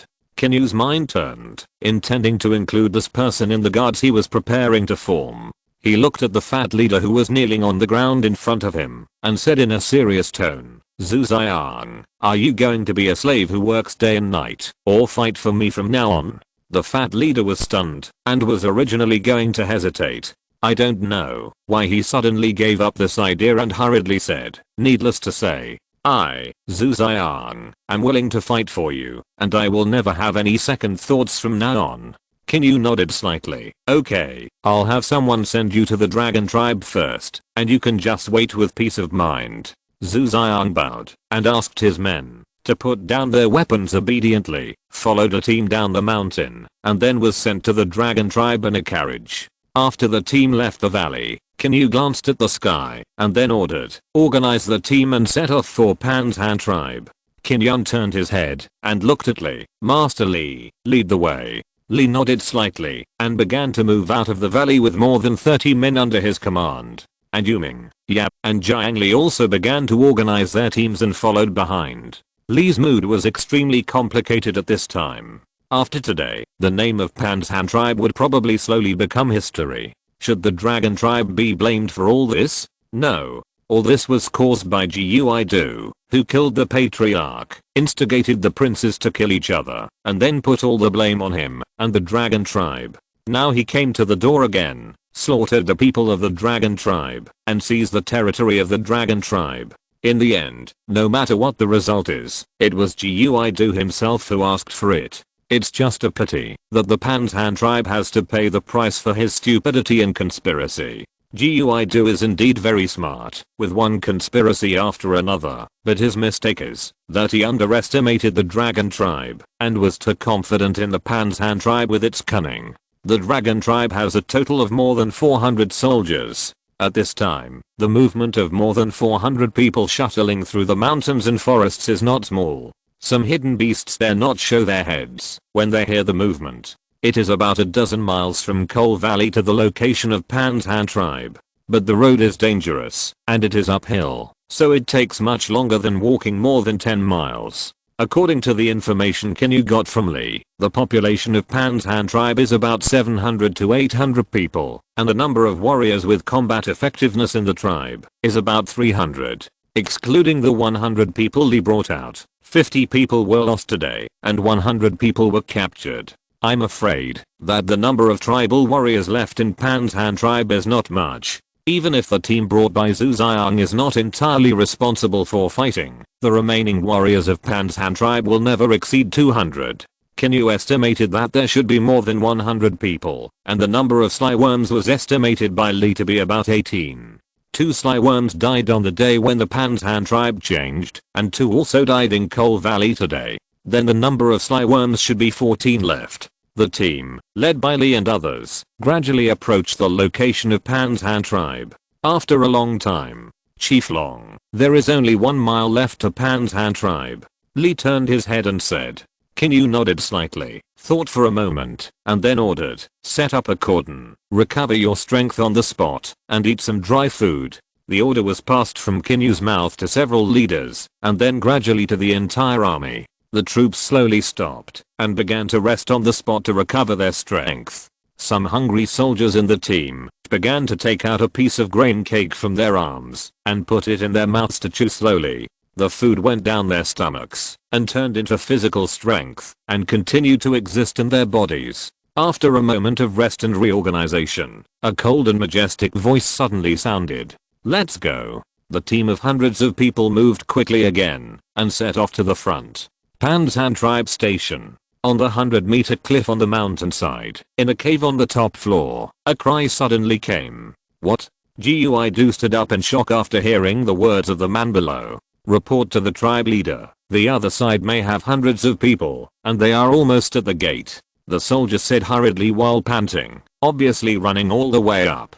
Guidu paced back and forth, his expression lost in thought. Since the enemy was about to arrive, the troops he sent to the valley must be in danger now. Hundreds of people. It would be difficult to stop them with the Huala, right? No. He remembered what Lee had said before, that the dragon tribe was just a small tribe of more than 100 people. How far can it develop, even if it tries its best? Those so-called warriors and soldiers are probably slaves pulled from nowhere. What kind of combat effectiveness can they have? They are probably just a mob. Thinking of this, Guidu couldn't help but breathe a sigh of relief and said, gather all the warriors in the tribe at the gate, and prepare to meet the enemy. Call the men in the tribe to help. Also, drive all the Hula to the gate of the tribe. Yes, chief. The warrior ran out again in a hurry. Lee, now that you are back this time, don't even think about leaving. Guidu looked outside the cave. His expression couldn't help but become sinister. If you're listening to this novel on a channel other than Fanfic World, it means they downloaded and uploaded it without effort. We cordially invite you to visit our channel, Mundo Fanfic Novelos. There you'll find the original version of this story and you can explore many other novels of various genres. We're waiting for you to immerse yourself in a world of incredible novels. Chapter 62. Another effect of the King's Cauldron. Swoosh, swoosh, swoosh, swoosh, swoosh, swoosh. The whistling rain of arrows made the warriors of the Pantan tribe who were guarding the city dare not show their heads. Qin Yu took advantage of this opportunity and immediately ordered his troops to carry wooden stakes and rush forward to try to knock open the wooden gate. But every time the Long tribe's troops rushed forward, the dozen or so cunning people behind the wall would hold stones and smash the enemies under the wall frantically. In addition to the wooden spears that were shot down from time to time, Qin Yu tried to force the attack several times, but failed to knock open the city gate. Looking at the nearly 20 bodies that had fallen under the city gate, Qin Yu frowned and shouted loudly, "You mean, pull up my big yellow bed crossbow." The swift offensive suddenly stopped, and the warriors of the Pantan tribe behind the wooden wall carefully showed their heads to observe the situation outside. The huge bed crossbow was pulled up. Looking at the complex structure, 3 giant bows were placed on it, and a thick iron arrow was placed on it. Several soldiers operated the crossbow together and slowly pulled the bowstrings of the 3 giant bows on the crossbow. The 3 giant bows were slowly pulled open, and the sound of the bowstrings being tightened slowly came. Release. As soon as the voice fell, a huge sound of breaking through the air sounded, and the enemies behind the wall were so scared that they instantly retracted their heads. The arrows made of iron made a terrifying roar, and then instantly hit the hard wooden door. Bang! The wooden door was shattered by the fierce impact of the giant arrow, and finally the giant arrow pierced into the cliff behind it before it stopped. The door was shattered, which immediately panicked the people behind the wooden wall. If such a terrifying weapon was shot at them, Guidu was also a little panicked at this time. He quickly asked people to drive the sleigh to attack the enemies outside the wall. Since it can't be defended, it is better to launch an attack quickly and give the enemy the greatest blow when it is unexpected. Everyone, follow the back of the Huli and kill. If you don't want to lose your homeland, if you don't want to become slaves, pick up your weapons and charge forward. Guidu shouted, boosting morale. These words really worked in everyone's ears. People began to pick up weapons and kill. Throw javelins. Looking at the giant Uli rushing out, Yuming did not hesitate to immediately issue an order to nearly 200 spearmen under his command to throw javelins. Countless sharp javelins turned into a curtain, sweeping over the Uli rushing out. Puff puff, the sharp wooden spears pierced the Uli all over, and 5 of them were pierced like hedgehogs, fell to the ground, and lost their breath, and died on the spot. Seeing the remaining Uli approaching with pain, Jiang Li immediately raised the 9-ring broadsword in his hand, and led 100 shield axe teams to kill. Several sly beasts leaped into the crowd, swinging their arms, and sending more than a dozen enemies flying. However, more enemies swung their sharp animal bone axes, and chopped at the naked bodies of the sly beasts frantically. Knock knock knock. The screams rose and fell. Qin Yu looked at the enemies rushing out of the gate with a cold look. With a bang, a flash of cold light passed by, and he pulled out the ring-headed knife at his waist. All troops charge. Kill RRRR. Hundreds of people instantly burst into violent shouts, raised their weapons, and followed Qin Yu to kill forward. Looking at the enemies who surrounded him, Qin Yu showed no fear.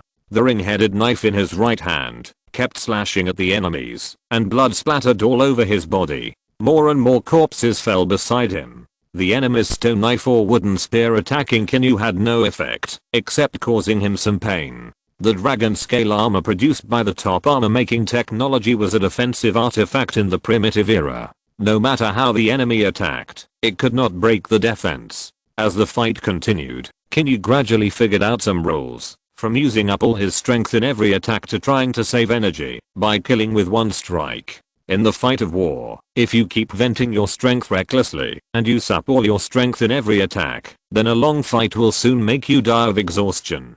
Qin Yu dodged the spear and then quickly moved forward. The ring-headed knife in his hand gently cut the man's neck. Blood gushed out from the artery and the body fell straight down. Qin Yu didn't look at it for a second time, but focused his energy on the next target. The losses of both sides were rising. If there were no Sly Scorpions, this war would have ended long ago. At this time, there were only 7 of the 14 Sly Scorpions of the Pan's Han tribe.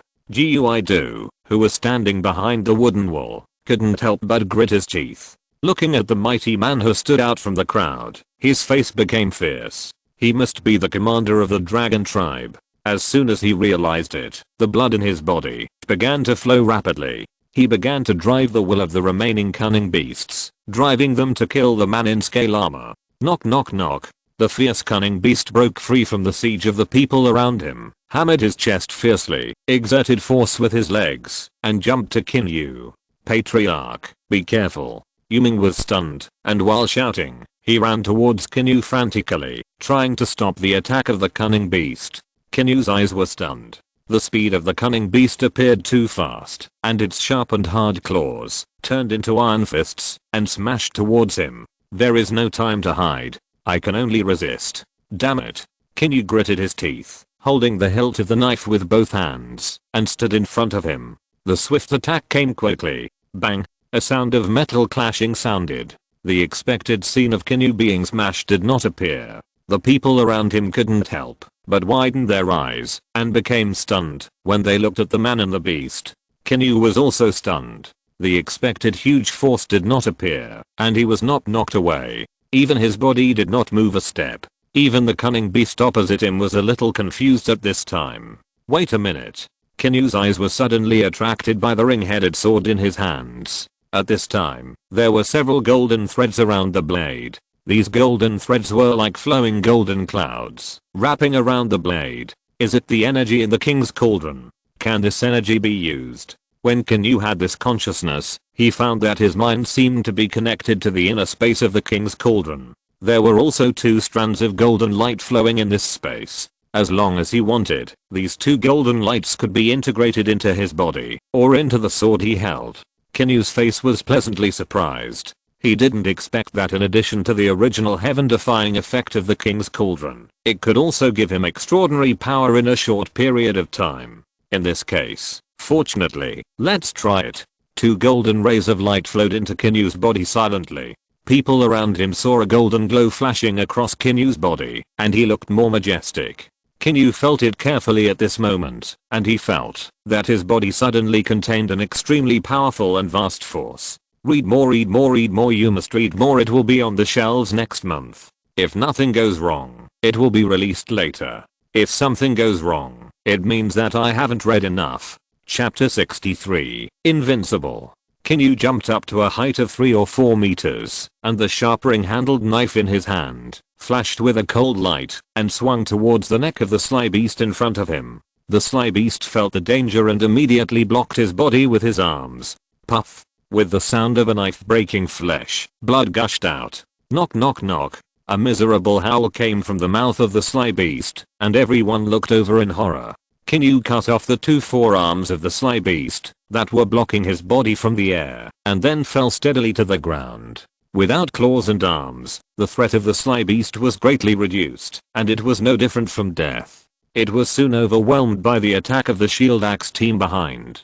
Qin Yu did not stop, and stood up and jumped, waving the ring-handled knife in his hand. to cut at another sly beast again. The sly beast used its claws as fists and smashed over fiercely. Bang! A trace of golden energy wrapped around the blade. Qin Yu did not feel anything unusual, but just stepped back. The expression of the sly beast seemed to reveal a trace of pain. He shook the arm that had just been used to attack and felt numb. Whoosh! A subtle sound of breaking through the air, and an arrow with a silver stream of light instantly shot into the eye socket of the sly beast. Knock knock knock. The sly beast screamed. Jiang Li and Yuming took advantage of this gap to cut its legs and stab its throat. In the blink of an eye, the sly beast fell in a pool of blood and died. Qin Yu looked at the people who came to support him and nodded. For a giant beast like the sly beast, only weapons made of iron or above can cause fatal damage to it. Although the javelin is also useful, it is a close combat at this time and can no longer exert its original power.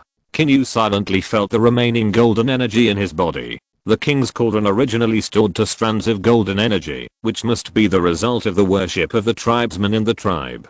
Qin Yu had just introduced all of it into his body, and only about 1/10 of it had been consumed so far. Qin Yu, who had an idea in mind, rushed forward again with his sword.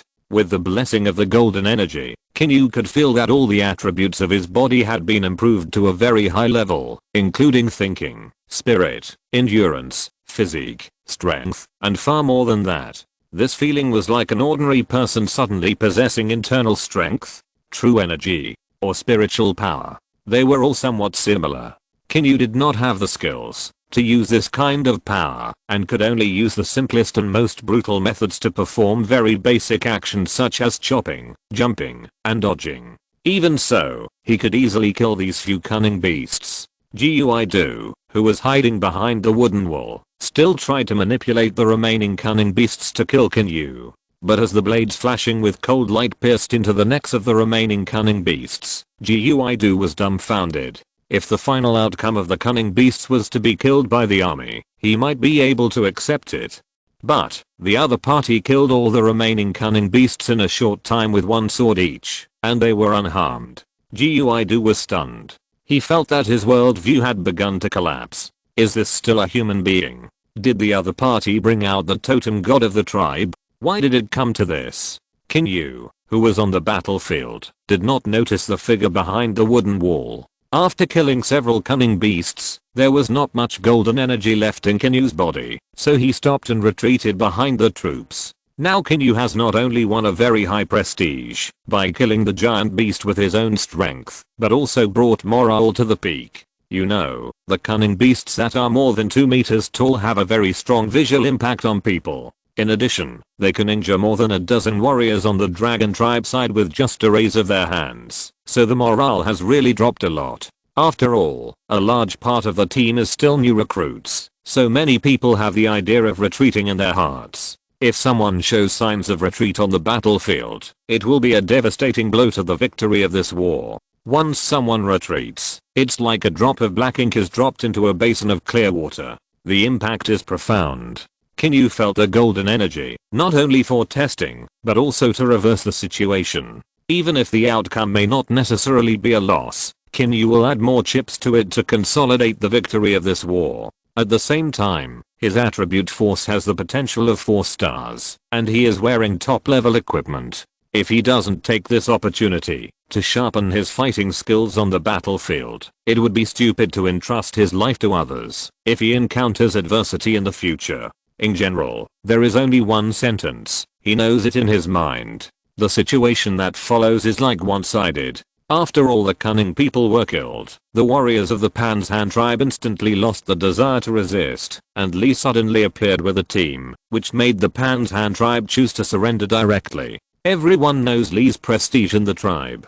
He is loved by the patriarch and the people of the tribe. He is kind and righteous, and takes the word integrity as his motto in life. Therefore, after the inexplicable death of the chief, the eldest prince, and the second prince, the second chief took over as the chief, and threw all the blame on Li. Everyone had doubts about this. The wooden door of the Panshan tribe opened wide, and the army of the dragon tribe rushed in quickly. A moment later, more than 600 people from the Panshan tribe gathered on the flat area below the cliff. Qin Yu led the team to watch the show on the side. In the center of the crowd, Guidu was tied tightly and knelt on the ground. Li began to tell the truth to the people of the Panshan tribe. As the truth was gradually revealed, the faces of the crowd gradually became angry. After learning the truth, the deceived will always be particularly angry at the person who deceived them. Kill him. Kill him. Kill him. The dense roars resounded through the sky, and the crowd spitted, pointed at Guidu's face, and began to curse. The tall and thin man kneeling on the ground closed his eyes, as if the people were not cursing him, and did not react. Li took out a bone dagger and said, "You were the one who stabbed the second prince to death with this weapon. All the sins are because of you. Let's send it in your way." Guidu slowly opened his eyes, looked up at Li, and then at the people around him and said, "Chief Li, are you bringing the master's troops to attack the Panshan tribe? Look at these poor tribesmen, they will become slaves in the future." Li couldn't help laughing in anger. "It was you who killed the tribe leader. I went back to the tribe and put the blame on me. It was you who killed the warriors of the same tribe. It was you who sent the team to occupy all the land of the dragon tribe. Everything is because of you. Don't say these nonsense anymore. Everyone will be angry, including me." Li's eyes were suddenly filled with anger and hatred, and the dagger in his hand instantly stabbed into Guidu's chest. Guidu's eyes widened. His throat seemed to be tightly held and unable to make any sound. Blood slowly flowed, and he fell to the ground and died. The way he died was the same as the second prince. Power and desire will eventually blind one's heart. All people in the world, regardless of their status or kind, have selfish desires and things they want to fight for. Power, wealth, status, fame, food. And fighting for selfish desires will inevitably lead to people being crushed to pieces. Being content and having few desires is the way to live in peace and stability. If nothing goes wrong, it will be available soon. Everyone must subscribe when the time comes. Chapter 64, Longhorn Sheephead Statue. Do all the people of your tribe live in the caves up there?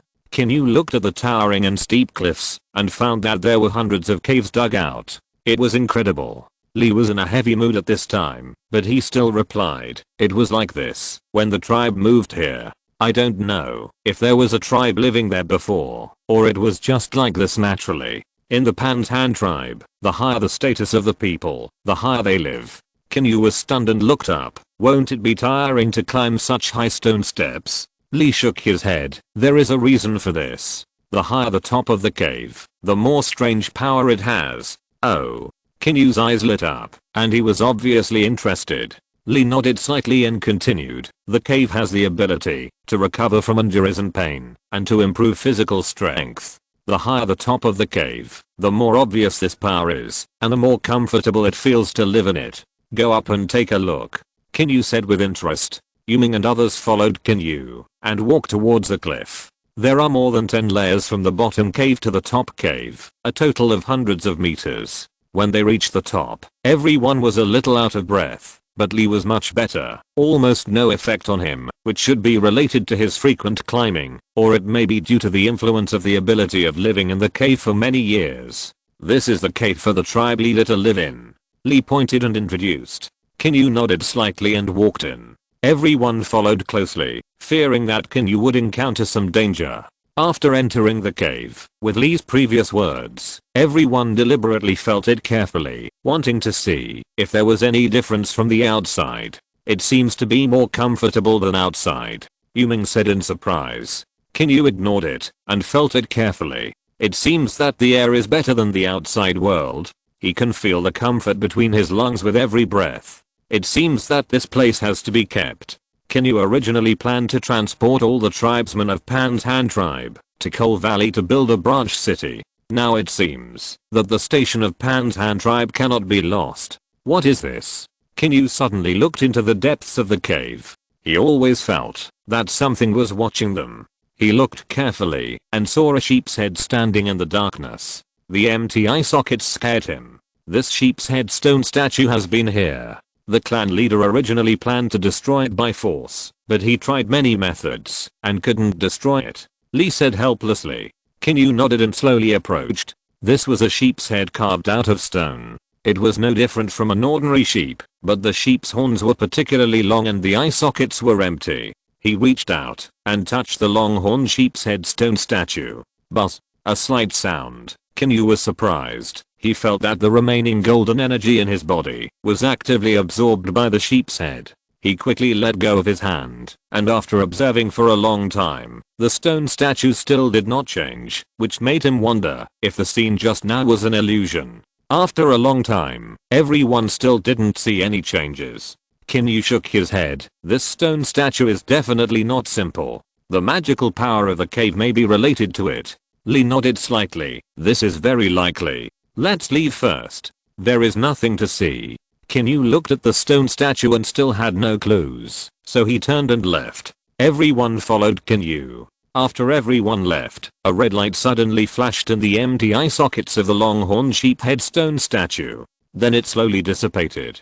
Jiang Li will stay to build the new city, and Li will assist Jiang Li's work. In the cave at the bottom, Qin Yu looked at everyone and began to speak slowly. Jiang Li and Li nodded to indicate that it was okay. The Panshan tribe will be renamed Panshan City. The caves in the cliffs behind will be used to train excellent warriors, and all the tribesmen will move to the flat land below to live. Since the area here is limited, I don't plan to build a city on a large scale. The city wall only needs to be built on 3 sides, and the city gate will only be built in the west. The number of arrow towers and watch towers around will be determined according to the situation. Everything will be built according to the quality of the city wall of the dragon tribe. In addition, the scale will be large enough to accommodate thousands of people. I will send a construction team from the dragon tribe for this matter, and Jiang Li and Li will be responsible for the follow-up matters. Qin Yu said the idea he had planned in advance, and everyone had no objection, and they could not have any objection.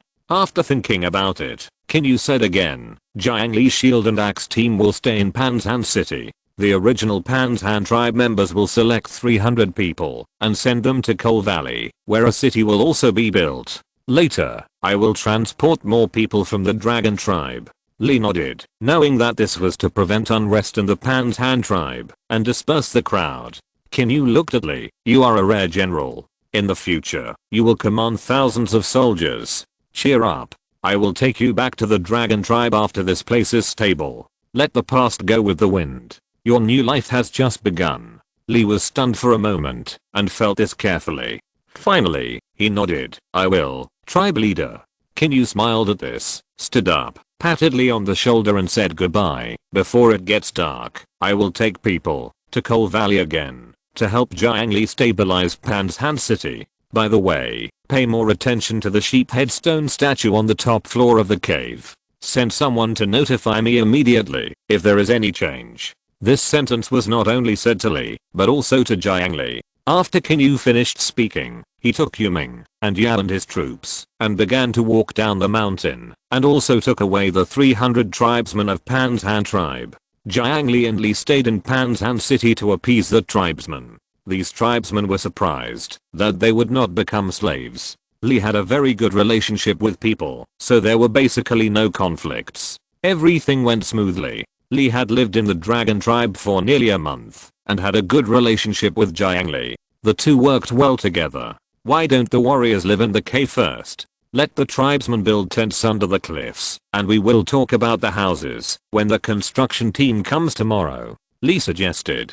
Jiang Li smiled and nodded. I agree. It was already afternoon when Qin Yu and his group of hundreds of people arrived at Coal Valley. Once the 3 places of Dragon Tribe, Coal Valley and Panshan were built, Qin Yu would have nothing to worry about. No matter which place encountered the enemy, they could support each other. Secondly, even if they retreated, there would be a way out. If Panshan City on the mountainside was in danger, Coal Valley could quickly support it. If Coal Valley was in danger, Panshan City and Dragon Tribe could quickly support it. If the Dragon Tribe is in danger, Coal Valley can quickly provide support. Even if the enemy is too powerful to be defeated, Qin Yu can lead the team to retreat to the mountains and forests. Therefore, the construction plan of the 3 cities is imminent. Chapter 65. Swordplay. The cold wind howled, the ground was frozen, and the sky was cold. The blue sky had dimmed at this time, and Qin Yu led the team back to the Dragon Tribe before it got dark. The first thing Qin Yu did when he returned to the tribe was to summon all the senior figures in the tribe to the meeting hall. Jiang Li and Li were arranged by him in Panzan City, while Yu Ming stayed in Coal Valley, to be responsible for the subsequent establishment of Coal City and Coal Valley's defense. Therefore, there are only 4 people left in the meeting hall: Yap, G, C2, and Zio Yu. 3 of them are military figures, and there is only C2 who is an internal affairs figure. Alas, Qin Yu felt a sense of exhaustion, that no one is available. Now he has to manage 3 places at once, and the people under his command must be divided. At present, the total population of the 3 places, including Coal Valley and Panzan City, is more than 3,800 people. The population of the Dragon Tribe must be transferred out. Qin Yu's idea is probably to stabilize the population of Panzan City at 1,000, and the population of Coal Valley at 1,000, and the remaining 1,800 people can be settled in the Dragon Tribe. After briefly discussing the idea with a few people, they finally decided on a plan after a short discussion. Panzan City will accommodate about 800 tribesmen, including the original population. In addition to Jiang Li's 100-man shield axe team, an additional 50 shield spearmen and 50 archers will be dispatched. Coal City will also accommodate 800 tribesmen, including the original population. In addition, 100 shield spearmen and 100 archers will be responsible for the defense. Now that there is a bone soldier forging workshop, a lot of bone spears have been produced. In almost 2 days, all 500 shield spearmen will be equipped with sharp bone spears. The gap between stone spears and bone spears is not a little bit. The production techniques of stone spears are quite simple, and the quality and sharpness are very poor. The power of bone spears produced by buildings has been greatly improved. Both the quality and sharpness are far from being comparable to stone spears. After Qin Yu explained some details of the subsequent immigration plan, he handed it over to C2. The immigrants included the construction team, and in addition, some survival supplies, survival tools, and the transportation of necessary food and other supplies all needed to be transported from the Dragon Tribe. The workload was not small, but with C2's experience, it was not a difficult task, and Qin Yu was also relieved. After talking about the important things at hand, Qin Yu looked at G. Did you encounter any difficulties in the training of the wolf cavalry? G thought for a moment and said, at present, the soldiers can skillfully control the black wolf, but the training of archery on horseback is a bit difficult, and it is difficult to hit. The scimitar is very accurate. This requires time to settle. Take your time, you still have a month to train. Qin Yu nodded slightly. It is only about a month before the end of the novice protection period. Qin Yu is still not satisfied with the army and population. Now that he has the King's Cauldron, he does not have to worry about the instability caused by the mixing of tribal forces. The immigrants sent to Panzan City and Coal City are all old tribesmen of the Dragon Tribe. As for the new tribesmen, they need to worship the King's Cauldron more, to increase their loyalty in people's hearts. In fact, before he got the King's Cauldron, Qin Yu had set very high standards for the tribe's food, clothing, housing and other living issues. At least several times stronger than other tribes, so the Dragon Tribe has remained stable until now. Now that he has the King's Cauldron, Qin Yu feels that he should take bigger actions and strive to establish a stable force before the novice protection period. Any force or civilization needs to lay a solid foundation, and this is indeed an extremely time-consuming thing. It can only be accumulated over a long period of time. The appearance of the King's Cauldron completely eliminates this accumulation time, and its effect is not small. Moreover, when the tribesmen worship the King's Cauldron, golden energy will be generated. This energy can also make Qin Yu have the power of 10,000 men. So, purple items are so terrifying. Qin Yu straightened his expression and said, with the rapid increase in the population of the tribe recently, the affairs of the tribe have become a lot more tiring. Elder C, you should pick 2 smart people from the tribe to work with you and share the affairs. I'm old, and it is really tiring to do everything myself. I understand. C2 replied. Qin Yu nodded slightly and looked at G again. After the training of the Wolf Riders, we will conduct actual combat every 5 days. In addition to the 50 Wolf Riders, we will bring 50 shield spearmen and 50 archers. We will select nearby tribes with bad reputations to attack. After the attack, we will take the slaves back. We are not allowed to kill innocent people. G obeys your order. G bowed. Qin Yu nodded and continued. In the future, the wooden city of the dragon tribe will be renamed Dragon City, and the territory of the dragon tribe will be expanded to Dragon City, Coal City, and Panzan City. Spread all these words to the tribe members. In addition, this time, you saved the tribe members from Coal Valley, repelled the enemy, and then occupied the entire Panzan tribe, and received more than 600 slaves. Spread all the achievements, to let all the tribe members understand that the dragon tribe is powerful, and the tribe members of the dragon tribe cannot be bullied. Any tribe that dares to be malicious towards the dragon tribe and the tribe members of the dragon tribe will be destroyed and sanctioned. Let C2 and Ya handle this matter together. The two nodded to show that they understood. Okay, it's getting late. Go back and rest. Qin Yu's voice fell, and everyone left one after another. Looking at the backs of several people leaving, Qin Yu's consciousness moved, and in a trance, the whole person came to the space of the civilization Qianqi again. Today's 2 battles brought him 2 winner gold coins. Qin Yu waved his hand, and threw 2 gold coins down the cliff. There were only 2 splashing sounds. After a moment, 2 streams of light shot up into the sky and finally fell into Qin Yu's hands. 2 green lights. You consume 1 primary winner's gold coin, and get simple catapult blueprint X1. Green quality. You consume 1 primary winner's gold coin, and get warblade skillbook X1. Green quality. Simple catapult blueprint. A one-time blueprint. After using it, the target will master the construction method of the simple catapult in detail and directly gain certain experience and skills. Warblade skillbook. Warblade is a sword technique specially used for fighting on the battlefield. It is swift and fierce, pursuing a one-hit kill, and attacking the vital points with every move. After using the skillbook, the target will directly and completely master the Warblade technique and the top combat experience related to the Warblade technique. Looking at the introduction of the 2 items, Qin Yu's eyes lit up.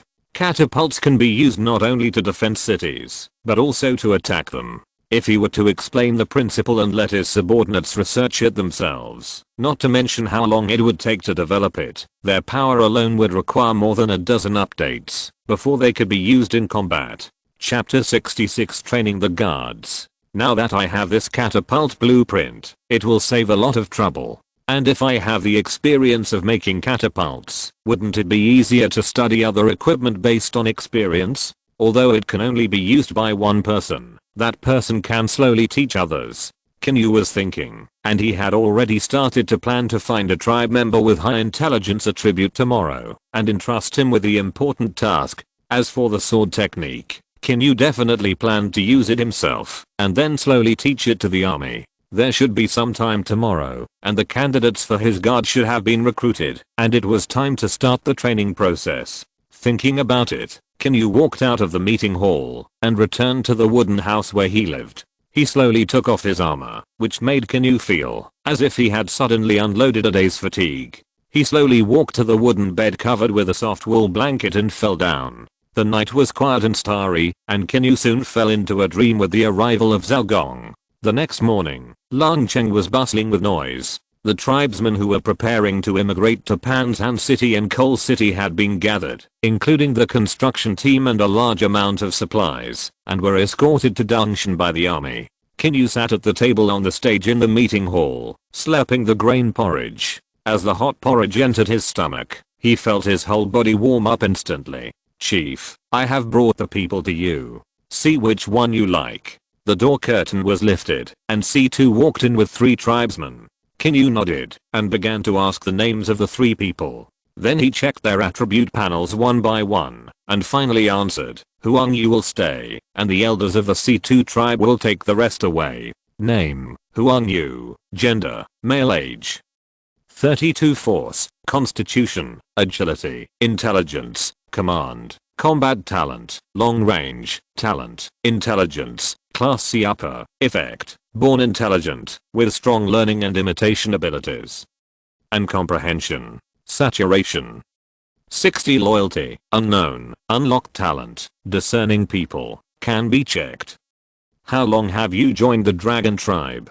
Qin Yu closed the attribute panel and asked softly. He was quite satisfied with Huang Yu's attributes. After all, even 3 stars among 1,000 people in the tribe were rare. Now that he met a 4-star intelligence person, he must be entrusted with a great task. Replying to the tribe leader, "It has been more than 30 days. Huang Yu replied respectfully, "How do you feel?"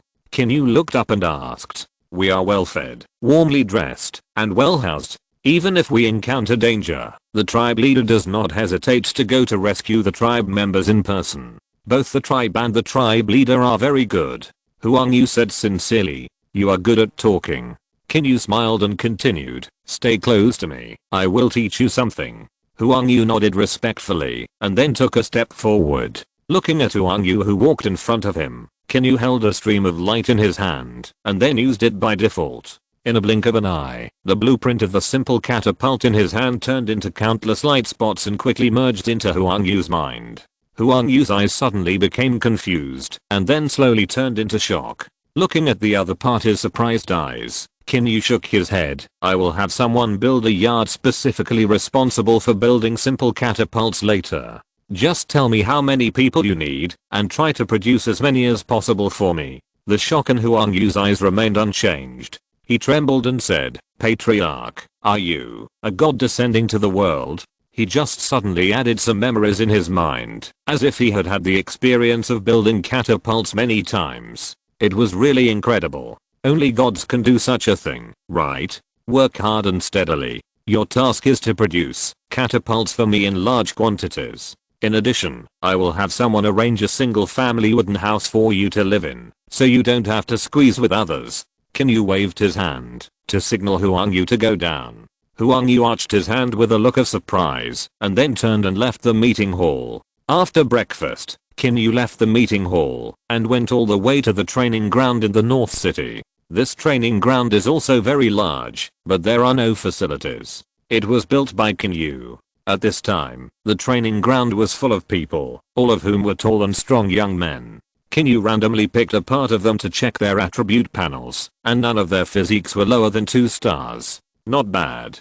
This was Qin Yu's first evaluation. He was not in a hurry to start training or say anything, but first called Jiwu and the other two. Jiwu, Zhu, and Zhu Xiang. These 3 people are officers of the Imperial Guard appointed by Qin Yu. The 3 have their own advantages and characteristics. Jiwu's personal combat attribute potential is very high. The 3 attributes of force, physique, and agility are all 4 stars, which can be of great use. Secondly, his talent is also very strong. What Qin Yu values most is loyalty. If someone has Jiwu's talent of loyally protecting his master, Qin Yu will value it, even if his attribute potential is lower. The attributes of the bearded bear are not as good as the top ones, but better than the bottom ones. Its force attribute is relatively balanced and can be regarded as above average, but its physique is 4 stars, and it has talent, so it can resist beatings. The guards are responsible for protecting Qin Yu's troops, and the stronger the resistance, the better. Then there is the S talent is very interesting. Qin Yu's consciousness moved, and the attribute panel of the appeared in front of him. Name, gender, male, age. 22 force, physique, agility, intelligence, command, combat talent, one-handed, talent, 1000 milia, B level lower, effect, improve your hearing by 300%. And be more sensitive to ominous sounds. Satisfaction. 60 loyalty, unknown, unlocked talent, knowing people with wisdom, can be checked. It is said that it was the who first discovered the enemy from the Pantan tribe, and it was also because of that those people were able to escape back to the dragon tribe to ask for help. It can be seen that the is very talented. Not only is his hearing very good, but his alertness to danger is also very strong. For the guards whose mission is to protect the monarch, being able to quickly realize and discover the upcoming danger in advance often plays a very important role. Qin Yu was very satisfied with these 3 people as officers of the guards. They were no weaker than any military figure in the tribe. As the saying goes, 3 cobblers are better than Zhu Jiang, not to mention Jiwu and Zhu Xiang. Alertness and intelligence can help Qin Yu break the crisis or discover the crisis earlier. Jiwu's loyalty and strong personal force can better control the guards and keep them loyal to him. And Zhu Xiang's ability to withstand beatings and beatings can replace Qin Yu to block knives and guns if there is any danger. It's simply perfect. Qin Yu couldn't help but sigh in his heart. Chapter 67. Dividing the meat. North City, the training ground of the Imperial Guard. Hundreds of people gathered in the training ground, standing densely in 10 rows. From a distance, it looked like a sea of black. Qin Yu stood in front of the team, pacing back and forth and said loudly, "There are nearly 4,000 people in the tribe. You have passed the layers of selection, and only 100 of you are standing here in the end. This is the training ground of the tribal army, and you, under my training in the future, will become the sharpest spear in the tribe, the sharpest knife. This clan leader advocates rewarding meritorious deeds and punishing mistakes. I'm never stingy with my subordinates, and of course I will never tolerate rotten bugs in the team." Qin Yu looked at the nervous expressions on the faces of the people in front of him and couldn't help but smile and said, "Don't look like that. Who am I? You are the clan leader. You are the clan leader of the tribe." Sporadic voices appeared and answered. Qin Yu nodded. "Since you know that I'm the patriarch, you should also know that I have the greatest power, which of course means that the rewards I can give you are also the most generous. I said that we will slaughter the sheep at noon today, so at noon today, someone will bring the whole roasted sheep with fragrant oil splashing everywhere." When everyone heard this, their throats rolled, saliva was secreted instantly, and their eyes revealed a look of desire. Of course, if someone affects the team training, they will naturally be punished. What punishment? Starvation? Frozen? Beaten? I hope you can understand that, if you complete my requirements, you will all have a whole roasted sheep to eat. If you don't complete it, then wait for unknown punishment. Did you hear it clearly? Answer me. Qin Yu shouted loudly. "I heard it clearly. I heard it clearly." Everyone responded in unison. "Louder. Say it again." Qin Yu shouted loudly. "I heard it clearly. I heard it clearly." Everyone shouted out in unison. The sound resounded through the sky, startling the wolf cavalrymen in the training ground next door. Qin Yu nodded with satisfaction and then said, "From now on, everyone run around the training ground for me. Run 10 laps first." As soon as the voice fell, everyone began to run around the edge of the training ground. The 3 people beside Qin Yu were stunned, and among them, Zhu Xiang said in a stunned voice, "Chief, are we running too?" Qin Yu raised his eyebrows and said coldly, "Everyone. Everyone. Aren't you human? Run. If you can't run, don't say I beat you up." "Yes, yes, yes." Zhu Xiang was so scared that he turned around and wanted to catch up with the team. As a result, when he turned around and looked, he couldn't help but be stunned again. Ji Wu and Zhu had already followed him. Only he asked stupidly, "Hey, wait for me." Zhu Xiang shouted and hurriedly chased after him. Qin Yu didn't wear the dragon scale armor today. It was really heavy. Wearing it can indeed greatly improve safety, but it shouldn't be a big problem if he doesn't leave the city. Qin Yu watched everyone running in circles. The first lap was fine, but when they reached the second lap, some people were left behind. In the third lap, only half of the people were still running as a team, and the remaining half were scattered behind, and their speed dropped a lot. By the fourth lap, there were very few people who could still maintain a moderate speed. Qin Yu silently chased after them with a small stick, and began to urge them, "Run." What did I just say? Run. Not walk. Do you want to eat roasted whole lamb or Korean? Roasted whole lamb. Several people suddenly shouted and ran forward faster. While running, Qin Yu looked at the remaining people who were still running slowly and couldn't help but said angrily, "They are eating roasted whole lamb, but you want to eat Korean?" Bang, bang. Qin Yu began to swing the wooden stick in his hand at the backs of the slow-moving soldiers. The few people who were hit cried out in pain and quickly quickened their pace to catch up with the team in front. Qin Yu chased after the team with a small wooden stick. If anyone fell behind, or didn't move or run, he would hit them with his small wooden stick without mercy. The effect was quite good. In the end, everyone gritted their teeth and kept running, even if their legs had no feeling. After a long time, it was noon. "Okay, stop," Qin Yu shouted. This voice sounded like the sound of nature in everyone's ears. The soldiers who were running out of breath stopped and collapsed on the ground, their legs trembling. "Press your legs on the wooden stakes to relax the tense muscles. Then, wait for the meal," Qin Yu said and turned to leave the training ground. When everyone heard that the meal was about to start, they immediately smiled. It's time to eat. Long live the clan leader. What if it's a bit hard to have meat? Shh. Keep your voice down. What if you have to run 20 laps next time? A moment later, Qin Yu brought a team of people to the training ground. He ordered everyone to light several bonfires, and then put the roasted whole lamb on top, to prevent it from getting cold. As the flames heated up, the sizzling roasted whole lamb began to spread with an alluring aroma, making everyone's throats roll, and their saliva dripping onto the ground. First cut 22 bowls of 1 pound. Qin Yu ordered. As soon as the words fell, the few people who followed began to cut meat from the roasted whole lamb, filling the large wooden bowls one by one. You, and you, the group of people who just ran 10 laps the fastest, come here. 23 people began to walk out of the crowd. Qin Yu's face darkened, and he pointed at the cunning boy at the back and said angrily, "You kid ran like a turtle, and I thought I didn't see it? Get out of here." The man smiled embarrassedly, and ran back to the team in shame, causing a burst of laughter.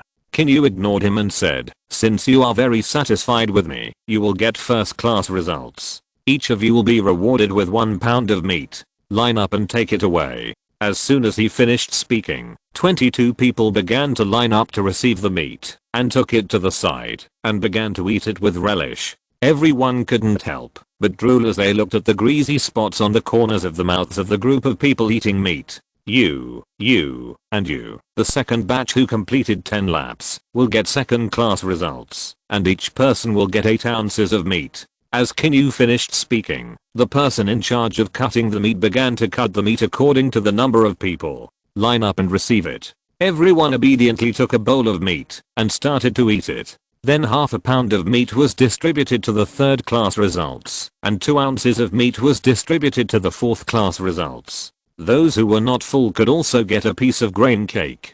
Of course, this was not attractive to the first class soldiers, because 1 pound of mutton was enough to fill their stomachs. Qin Yu looked at the last 8 people left in front of him. His face couldn't help but become serious. "You guys are the slowest runners. Maybe you didn't even finish 10 laps. 5th place, each of you, half a catty of meat." Chapter 68 The Charm of Civilization. The tribe member who was in charge of cutting the meat couldn't help but smile bitterly and said, "Chief, there's not much meat left, it's all bones." Qin Yu looked down and saw that, as expected, the roasted whole sheep were cut down to only bones, with only a few wisps of meat in the gaps. "Well, as the ones with the worst results, you guys can eat bones, while others eat meat. But, next time you do better in training, you'll still have a chance to eat meat." The few people were so hungry that they ran over and picked up a few bone sticks and started to gnaw on the meat in the gaps. After tasting a little meat, they took a bite of the grain steamed bun. Qin Yu also silently took 2 steamed buns and sat on a wooden bench to eat. The few people with the worst results looked at Qin Yu and were stunned for a moment. "Chief, why don't you eat meat?" Qin Yu took a bite of the steamed bun and smiled and said, "When you guys can eat meat, I'll eat meat." The few people lowered their heads in despair, feeling a little uncomfortable. "Don't worry, clan leader. We will definitely work hard next time." Qin Yu smiled and nodded without saying anything. He ate the multi-grain cake in his hand in 2 or 3 bites, and felt that the physical strength consumed in the morning had recovered a lot. At noon, Qin Yu gave about an hour of rest time, and then began the next training. Since the weapons of the Imperial Guards could not be obtained for the time being, Qin Yu only trained in physical fitness, endurance, and strength. The running training in the morning made everyone's calves sore and stiff, so they changed to weightlifting in the afternoon. Each of these stone blocks in front of you weighs 20 kilograms. Each person carries 2. Lifting to the shoulder counts as 1. Lifting 300 before dark is considered qualified. Let's start.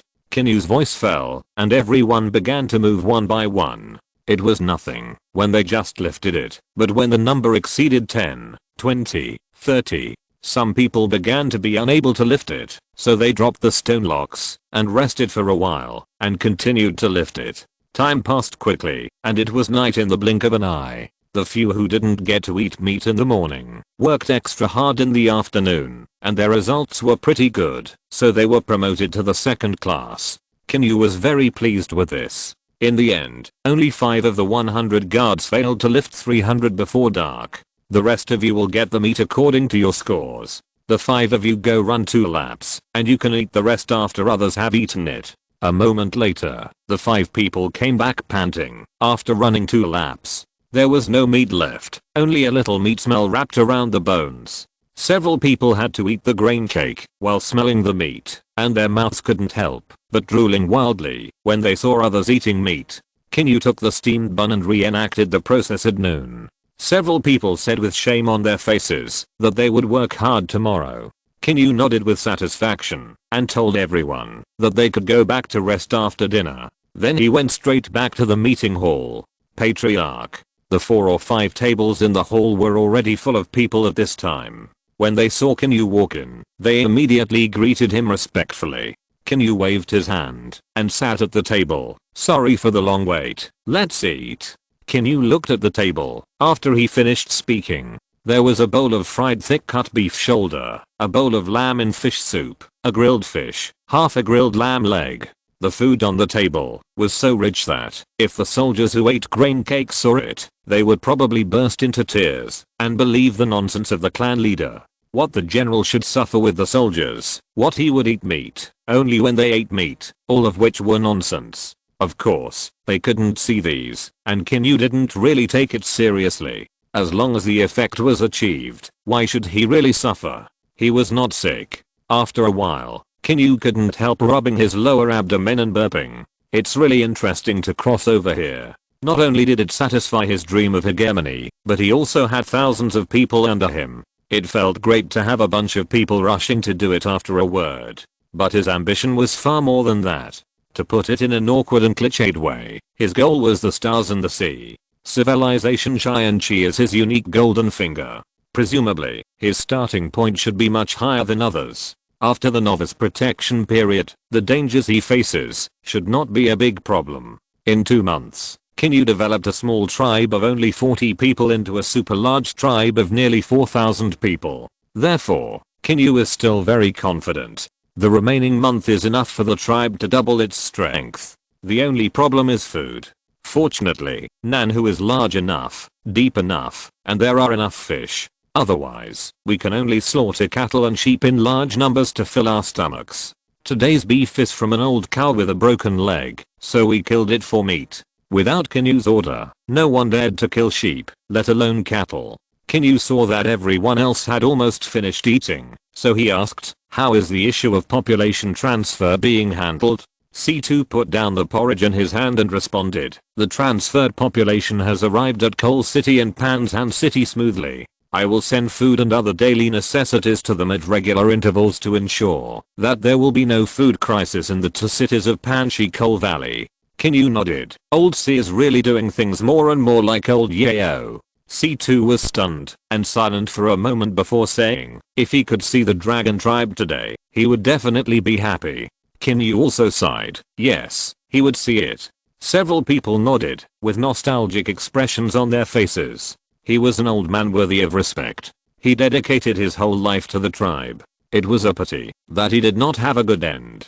After a moment of silence, Qin Yu asked whether the various buildings were operating normally recently, how much supplies were stored in the warehouse, and how the production of leather armor made of new leather was. Qin Yu listened quietly to the reports from his subordinates. Now the tribe has too many people and a large territory. He couldn't pay attention to every place with his eyes, so he had to learn more from other people. Although some data are not important, if Qin Yu knows it clearly, he will know more about many things. After everyone left, Qin Yu ordered several tribesmen to clean up the mess, and then took several warriors to stroll around the city for a few laps. It is said to understand the people's sentiments. Now the tribe is just a settlement where people live together. There is still a long way to go before true civilization. At least everything is publicly owned at present, and those who stutter can work for the tribe until they die. This is the most suitable model for the current situation and political system.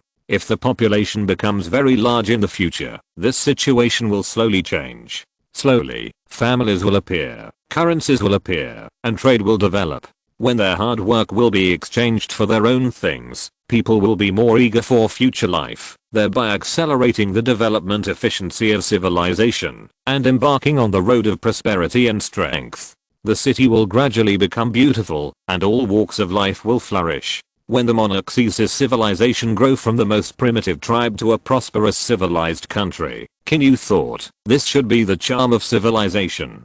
If you're listening to this novel on a channel other than Fanfic World, it means they downloaded and uploaded it without effort. We cordially invite you to visit our channel, Mundo Fanfic Novelos. There you'll find the original version of this story and you can explore many other novels of various genres. We're waiting for you to immerse yourself in a world of incredible novels. Chapter 69 Crow Tribe. In the eastern part of the grassland, the wind was cold and the snow was white. There was not a single cloud in the blue sky, and the white sunlight was not very dazzling. At this time, G, wearing leather armor and holding a fine iron lance, rode on a giant wolf, followed by 50 blood covenanted wolf riders. Each wolf rider carried a bow and arrow, a round shield in his left hand, and a long bone scimitar in his right hand, lying on the wolf's back and running forward. The tail of the team rolled up waves of white snow mist, which was quite imposing.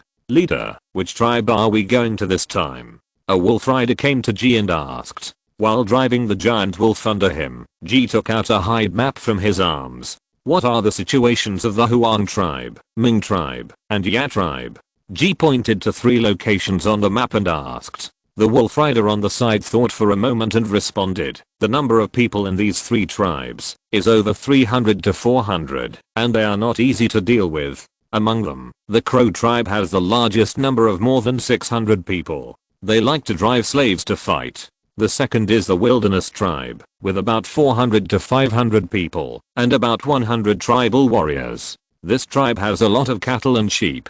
The Ming tribe has the least number of people, 300 to 400 people, and more than 100 tribal warriors. This tribe has more horses. Is the news accurate? G looked up and asked. If you look back, the intelligence error of the scout team is very small.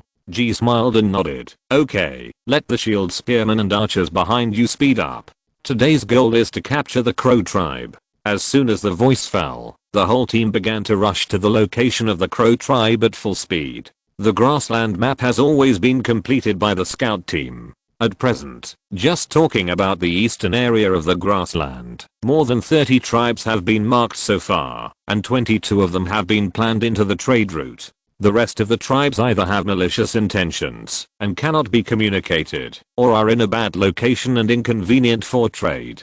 Therefore, this type of tribe will be marked with a cross on the map, which means that armed war can be launched against them. And those tribes on the trade route are marked with a check mark, indicating that armed war cannot be launched against them. Therefore, G just selected 3 suitable locations from those tribes, marked with a cross for training. Yes, it is training. If you want to train a strong sharp knife team, the most important thing is to see blood. Only the experience of blood can make a team have the will to fight. After these days of training, coupled with the influence of the blood contract, these soldiers have been able to perfectly control the Black Wolf, and they can also have a certain degree of tacit cooperation with each other. In combination with the advantages of the cavalry itself, and the crushing of weapons, there is actually not much risk even in actual combat. Therefore, G chose to lead the team out to fight and support the troops. The distance from Langcheng to the Crow tribe is about 20 miles. If you walk, it will take several hours to get there. But the team led by G, even the archers and shield spearmen, are riding in carriages, so it may only take 1 to 2 hours to reach the destination. Time passed quickly, and 2 hours passed in the blink of an eye. At this time, G led the team to a position 200 or 300 meters away from the Crow tribe. He did not let the team get closer. This position was just right. If they got closer, they would be at risk of being discovered. A wolf rider looked at the Crow tribe for a while, and found that many people on the other side were shivering, and felt a little puzzled. Leader, they are wearing almost the same thick clothes as us. Why are they so cold? They are too cold resistant. That's right, I used to be afraid of the cold, but since I followed Leader G, I haven't felt how cold this winter is. Another person interrupted. It seems to be true. Leader, do you have any magical abilities like the tribe leader? Someone in the team asked excitedly. G glanced at a few people and said coldly, focus on me when fighting outside. Don't talk nonsense. Yes, yes, yes. The few people were frightened and quickly became more honest. G stared at the front for a long time. The situation of the Crow tribe should be not much different from the intelligence given by the scout team, but the number of people on the other side who can be used for fighting is not clear. After all, the entire tribe has more than 600 people. What if 400 of them can be sent out to fight? So G still thought it would be safer to take a team of wolf riders to go around and observe. Take 10 riders with me to go around the Crow tribe for a few rounds. Stay far away and don't expose yourself. G gave an order and then turned over and rode on the wolf's back. With his legs clamped together, the giant wolf under his crotch began to run. A woo bang. G slapped the wolf in the face. Don't scream. The black wolf under his crotch howled back in grievance and at the same time reminded the other wolves behind him. G led the team to carefully observe the Crow tribe for 3 or 4 rounds and finally found that there were quite a lot of male tribesmen and slaves in the other tribe, estimated to be about 300 people. After leading the team back to the original place and joining the previous team, G began to think of countermeasures. Leader, the other side has no long-range means. Why should we be afraid of them? A wolf rider couldn't help but speak out. G nodded, and after thinking for a moment, he thought of the next attack plan. The archer team will stop at a distance of 100 meters from the enemy. The shield spearmen will stand in front of the archer team and don't let the enemy get close to the archers. The archer's mission is to constantly suppress the enemy's offensive team, and the shield spearman's mission is to protect the archers. And the 50 wolf riders will follow me around. As long as the enemy dares to rush out, we will go around behind them to harvest once and leave, then turn around and continue harvesting, repeating this until the enemy's team collapses. Do you understand? I understand. G nodded. Let's move. As soon as the voice fell, 50 archers and 50 shield spearmen boarded the carriages one after another. 10 small carriages began to move slowly towards the direction of the Crow tribe. The wolf riders follow me. G shouted loudly, turned over and rode on the black wolf, and led the team to go around from the left. The soldiers in charge of patrolling in the Crow tribe also immediately discovered the clues ahead. However, the moving carriages could not allow them to determine whether they were aggressive, so they did not make a big fanfare to alarm others. Hey, you guys go over and see what they are doing. A sturdy man who seemed to be a small leader pointed at a few people and ordered. Yes. A few people wearing animal skins and holding a simple stone hammer in their hands began to walk out of the tribe and approach the position of the row of carriages. At the same time, hundreds of people suddenly emerged from the row of carriages. It scared a few people. Whoosh whoosh whoosh, the sound of breaking through the air instantly resounded in their ears. Before a few people could react, the sharp bone arrows shot over fiercely. Chapter 70 A Big Victory. Ugh. The sharp arrows instantly shot several people into hedgehogs, and they fell directly into a pool of blood. The sudden change naturally alarmed the busy tribesmen in the Crow tribe. Seeing the more than 100 people who suddenly appeared outside, everyone looked panicked, and it seemed that the newcomers were not friendly.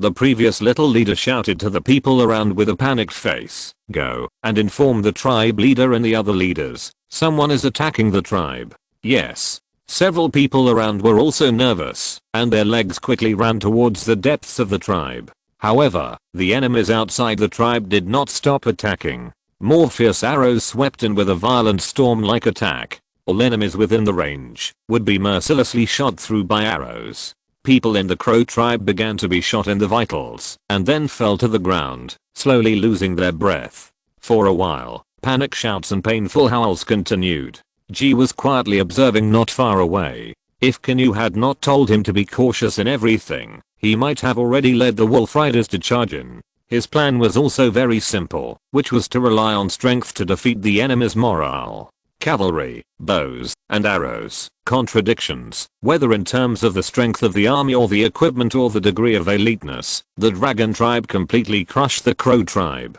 The only advantage of the other side was probably the number of people. However, the more troops there were, if there was no good commander, it would be relatively easier for the morale to collapse and cause the army to disintegrate. This was also the reason why G chose to attack the Crow tribe. After receiving Qin Yu's teaching, he tried to drive slaves as warriors. I really don't know how to write the word death. How much morale can slaves have? How long can they hold out without disintegrating under the overwhelming offensive of the dragon tribe?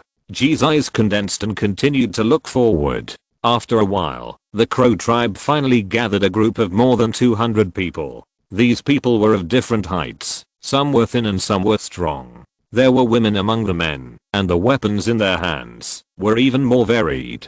Some held wooden sticks, some held stone hammers, some held stone axes, and some even held a stone in their hands as a weapon. Some even rushed over with bare hands. Since the crow tribe currently had the upper hand in numbers, the momentum of this team of 200 people was quite good. With a burst of shouting and roaring, more than 200 people rushed over with a variety of weapons. Shoot! With a loud shout, the archers of the dragon tribe began to shoot arrows in the tubes at the crowd rushing forward without hesitation. A woo woo a woo on the battlefield. The howling of wolves suddenly rang out on the snow on the left, causing the crow tribe team that was charging to stop immediately. When the giant wolves appeared in the field of vision, some people began to show a look of fear. The key was that the giant wolves were carrying well-equipped enemies. After being trained in the animal pen, the black wolf not only grew stronger, but also became faster. In the blink of an eye, G led the wolf cavalry to the tail of the enemy team. Puff, G, riding on the giant wolf, stabbed the horse lance in the chest of a strong enemy and quickly pulled it back. Blood splattered. A big hole was instantly stabbed in the man's chest, and then he fell straight to the ground. As the wolf cavalry collided with the enemy team, the scimitars mercilessly wiped the enemy's neck. Streams of blood spurted out, dyeing the surrounding ground blood red. After killing another 30 or 40 people, G took advantage of the enemy's lack of reaction and ran away with the wolf cavalry. Several leaders in the team looked angry, but did not ask people to chase the wolf cavalry. Instead, they continued to order everyone to charge, kill the enemies in front first, and then deal with the wolf cavalry. Arrows were still being shot, and the rain of arrows shot down rows of enemies. When the team approached the archer team within 50 meters, G led the wolf riders back to kill. Scimitars provoked bloody projectiles, and screams and shouts of fear intertwined into a symphony on the battlefield. When the casualties of the 200-man team reached more than 60, the morale completely collapsed. Even if the leaders waved their whips, they could not stabilize the team on the verge of collapse. The enemies on both sides had begun to flee to the left and right, and at this moment, the 50-shield spearmen in front suddenly launched a charge. With wolves in front and tigers behind, the army of the crow tribe quickly collapsed and was killed in pieces. Countless people only cared about madly fleeing, and their instincts made them want to survive. After 2 rounds of fighting, G began to shout, "Put down your weapons and you won't be killed. Put down your weapons and you won't be killed." Everyone saw that those who threw down their weapons were not attacked. For a while, waves of ripples sounded on the battlefield, and everyone threw their weapons out. "Drive all the captives to the carriage and tie them up." G gave an order. Everyone immediately started to act, driving all the surrendered enemies to the carriage, and then took out straw ropes from the carriage to tie the captives' hands behind their backs. G, holding a horse lance in his hand, began to finish off the enemies on the ground, who were injured but not dead. Often, the moment the horse lance in his hand stabbed out, the enemy would quickly rush to the road of reincarnation. This feeling of blood splashing fascinated him. Every time he slaughtered lives, he could feel that his body would increase one after another. Killing can make him stronger. This is what he has realized over the years, so he also prefers to let his men bathe in blood. Maybe he thinks that blood and killing can make anyone stronger. Of course, to a certain extent, it also works for the army. The team of 200 people eventually captured more than 110 people. Some people ran away, some were injured and killed by G. In short, only more than 110 people were left. There were only some minor injuries on the wolf riders, and more than a dozen shield spearmen were injured. It really fulfilled the words of the tribe leader. They are all a bunch of rabble, chickens and dogs. After integrating the team, G led his blood covenant wolf riders to slowly come to the front of the crow tribe. Those who surrender will live, and those who stubbornly resist will die. I will only wait for 10 counts. If you still don't surrender, I will lead the army to kill everyone and leave no one alive. 10, 9, 5, 4, The whole place was silent except for the sound of the death countdown. When G found the last number, the Crow tribe finally responded. My lord, we are willing to submit to you, and we only ask you to give us a way out. G's mouth moved slightly. You must have known about the treatment of the dragon tribe. No one from the tribe that surrendered will run away. The people of the Crow tribe were stunned. They knew some news about the dragon tribe, and for a moment, everyone wanted to belong even more. P.S. After more than a month, this book will be on the shelves on March 1st, which is tomorrow. Friends who like this book hope to support the genuine version. Woohoo. Otherwise the author will starve to death. TT. The first order on March 1st is very important. Brothers who see this hope to give the goose a first order tomorrow, please. I will definitely update it. Backquote. Chapter 71. Remarks on the release. March 1st, that is, tonight. This book will be on the shelves. Thanks to everyone for giving me a bite to eat. I have been with this book until now, with more than 5,000 collections and nearly 400 follow-up readers. This result cannot be said to be good, but it is not bad for me. Some people say that every author will sell misery at this stage, but for me, it is really miserable. One chapter has 2,000 words, and one subscription should be 10 cents. The author can get 4 cents. How many 4 cents can I get to eat a meal? Among them, some brothers may read pirated copies. I can't help but think of a sentence passed down by the predecessors. Writing online articles is a dead end. But I'm young, I don't accept it. I will try to see if I can starve to death. Some people also said that if your work is not good, why would others pay for it? I agree with this sentence. I have spent a lot of time to conceive the logic, details, rhythm, etc. of this book. I can't stand the unreasonable parts. But some places really can't be changed or replaced with better ones. This problem is that I'm not good enough in writing, but I believe that I will definitely get better and better. High opening and low closing, phoenix head and pig belly, all impossible. Let's talk about the following plot issues and update rules. After about 10 chapters are put on the shelves, the novice protection period will end, and the protagonist will start to fight against players from other worlds. I will carefully conceive the plot between players, and not let you down. Some settings and foreshadowing will be slowly revealed. I hope you can be patient and read on. The subject of this book is taken from the book Civilization, Lord of All Worlds. Some settings will be borrowed, and there are also many of my own settings. For example, from the perspective of civilization, this book will develop civilization from the direction of the world, rather than some fixed characteristics and attributes. Various dreamy and strange world types, wonderful and mysterious races, some players are not even humanoid. These will be slowly revealed, so please stay tuned. The following is the issue of update rules. It mainly depends on the first 24-hour first subscription data of the first chapter. If 300 people subscribe, the daily update will be 6,000 plus. If 500 people subscribe, the daily update will be 9,000 plus. And if 800 people subscribe, the daily update will be 12,000 plus. In addition, there are conditions for additional updates. 1. For every additional deacon, plus 2,000 chapters. 2. For every additional helmsman, plus 4,000 chapters. 3. And so on. The Hall Master will get 6,000 chapters, the Guardian 8,000, the Elder 10,000, the Head of the Sect 12,000, and the Grand Master 14,004. The Leader will get 50,000 chapters. 5. For every 500 monthly tickets. Add 1 chapter. 6. For every 50 additional comments from the book Friends Circle, add 1 chapter. All of the above will take effect as soon as they are put on the shelves. Finally, I'm asking for a wave of subscriptions. Backquote. Everyone must come to support us. Peanuts and melon seeds are not allowed. Asterisk. Oh.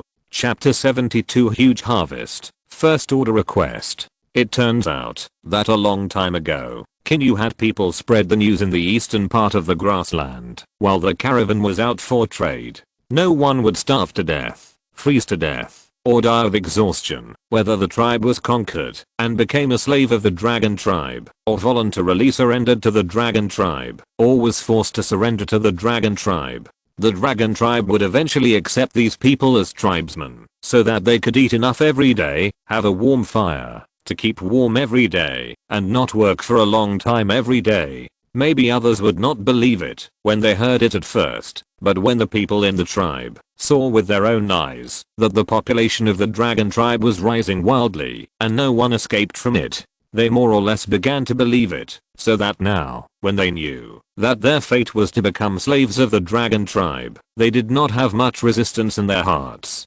This is a psychological strategy. Perhaps this is very annoying for other rulers, but for ordinary tribesmen, it is a glimmer of hope in this cold winter. In every cold winter in primitive times, many people would die, starving to death, freezing to death, so people living in the cold winter were a little depressed and desperate. Qin Yu took this opportunity to let the caravan spread the news while walking on the trade route. As for how far it can spread, let it ferment naturally. At this time, Ji had sent people back to the dragon tribe to ask for help. It was not because of another battle, but because the population of the crow tribe was too large, and they had some food supplies, cattle, sheep, horses, etc., and they only had 10 small carriages, so he had to send people back to call some more people and carriages to transport prisoners and various supplies. Don't relax. Send people to continue patrolling around to prevent accidents, and we will transport supplies back when the tribe's reinforcement arrive. Ji reminded the joyful subordinates around him in a cold voice. Everyone nodded, and a team of wolf riders were separated from them to patrol the surroundings. Hurry up.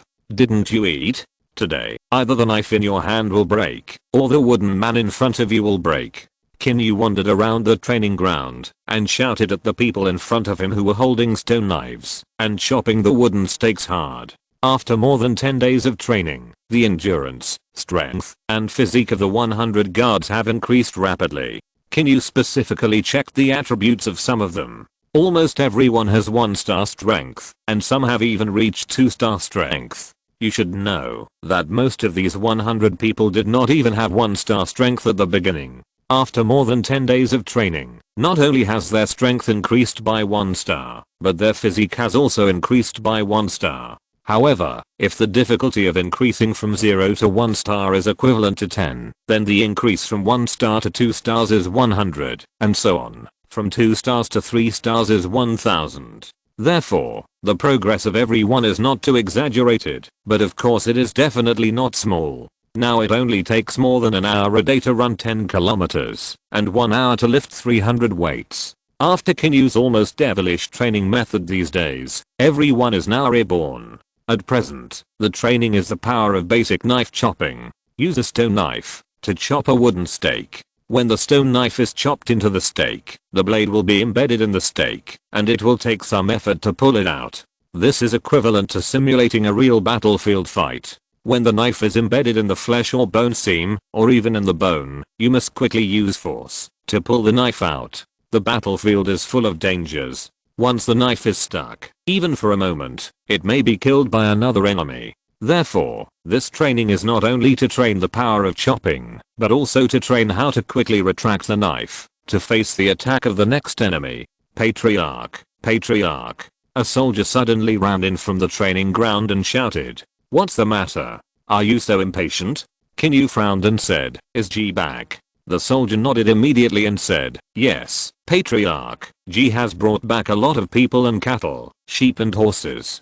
Qin Yu nodded. His guess was indeed right. Half an hour ago, he received a notice of victory and got another winner's gold coin. You guys train well for me. Either the knife breaks or the stake breaks. Otherwise you are not allowed to stop. Yes. After Qin Yu finished speaking, he took the soldier out of the training ground and rushed all the way to the West City gate. At this time, the entrance to the West City was very lively. The gate was wide open, and nearly 1,000 people poured in. In order to prevent accidents, Ya had already brought nearly 200 warriors to maintain order. Patriarch. Everyone greeted Qin Yu respectfully when they saw him coming. Qin Yu waved his hand and asked about Ji's casualties and gains. Let's talk about the casualties first. Some wolf cavalrymen and the black wolf under their crotch were slightly injured, and more than a dozen shield spearmen suffered some blunt injuries, but they were not too serious. Drinking a bottle of Bayou soup will be fine. Let's talk about the harvest this time. The population is as high as more than 500 people, more than 100 cattle, more than 500 sheep, more than 70 horses, more than 2,000 kilograms of grains, more than 2,000 kilograms of dried meat, and more than 200 skins. As for some stone axes, stone hammers, wooden sticks, stone knives, etc., there are a lot of them, which can be used to equip the militia. You've worked hard. Take the team to rest. Ask Leo to come and deal with the supplies and population.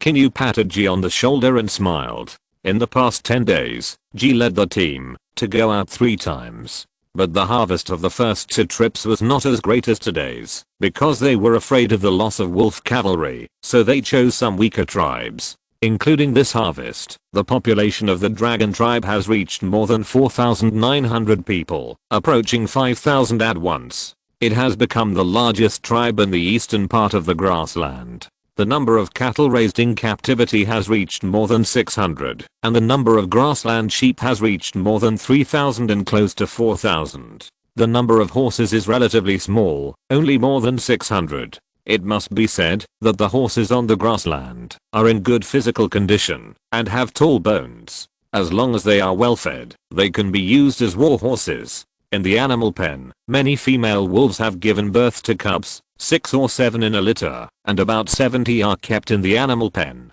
They are almost the same every 3 days, and grow very fast. The army has trained 300 archers and 500 spearmen in the past few days. The protection period for novices will end in more than 10 days. Qin Yu always feels insecure, so he trained another batch of new soldiers. Among the new soldiers, Qin Yu did not equip the 500 spearmen with shields. He had previously trained a team of spearmen equipped only with spears and a team of shield spearmen equipped with shields. The performance of the 2 teams in battle showed that the spearmen were more dominant. Please subscribe and support me. Chapter 73 Wonderful Architecture. Subscribe. Although the shield spearman has the advantage of both offense and defense, think about holding a heavy shield in one hand and a nearly 2-meter long spear in the other hand. Isn't this a burden? Although some defensiveness is increased, some offensiveness and flexibility are often lost. In the performance on the battlefield, the spearman only needs to hold the spear with both hands and stab it all the time. The damage record is very impressive, and the training time is short. The spear is flexible and easy to learn. The shield spearman is different. This type of soldier is designed to be both offensive and defensive, but both the shield and the spear can only be controlled with one hand, which increases the burden and difficulty. The attack range and sustained combat capability will be limited. Therefore, there were no shield spearmen in the recruits trained by Qin Yu this time.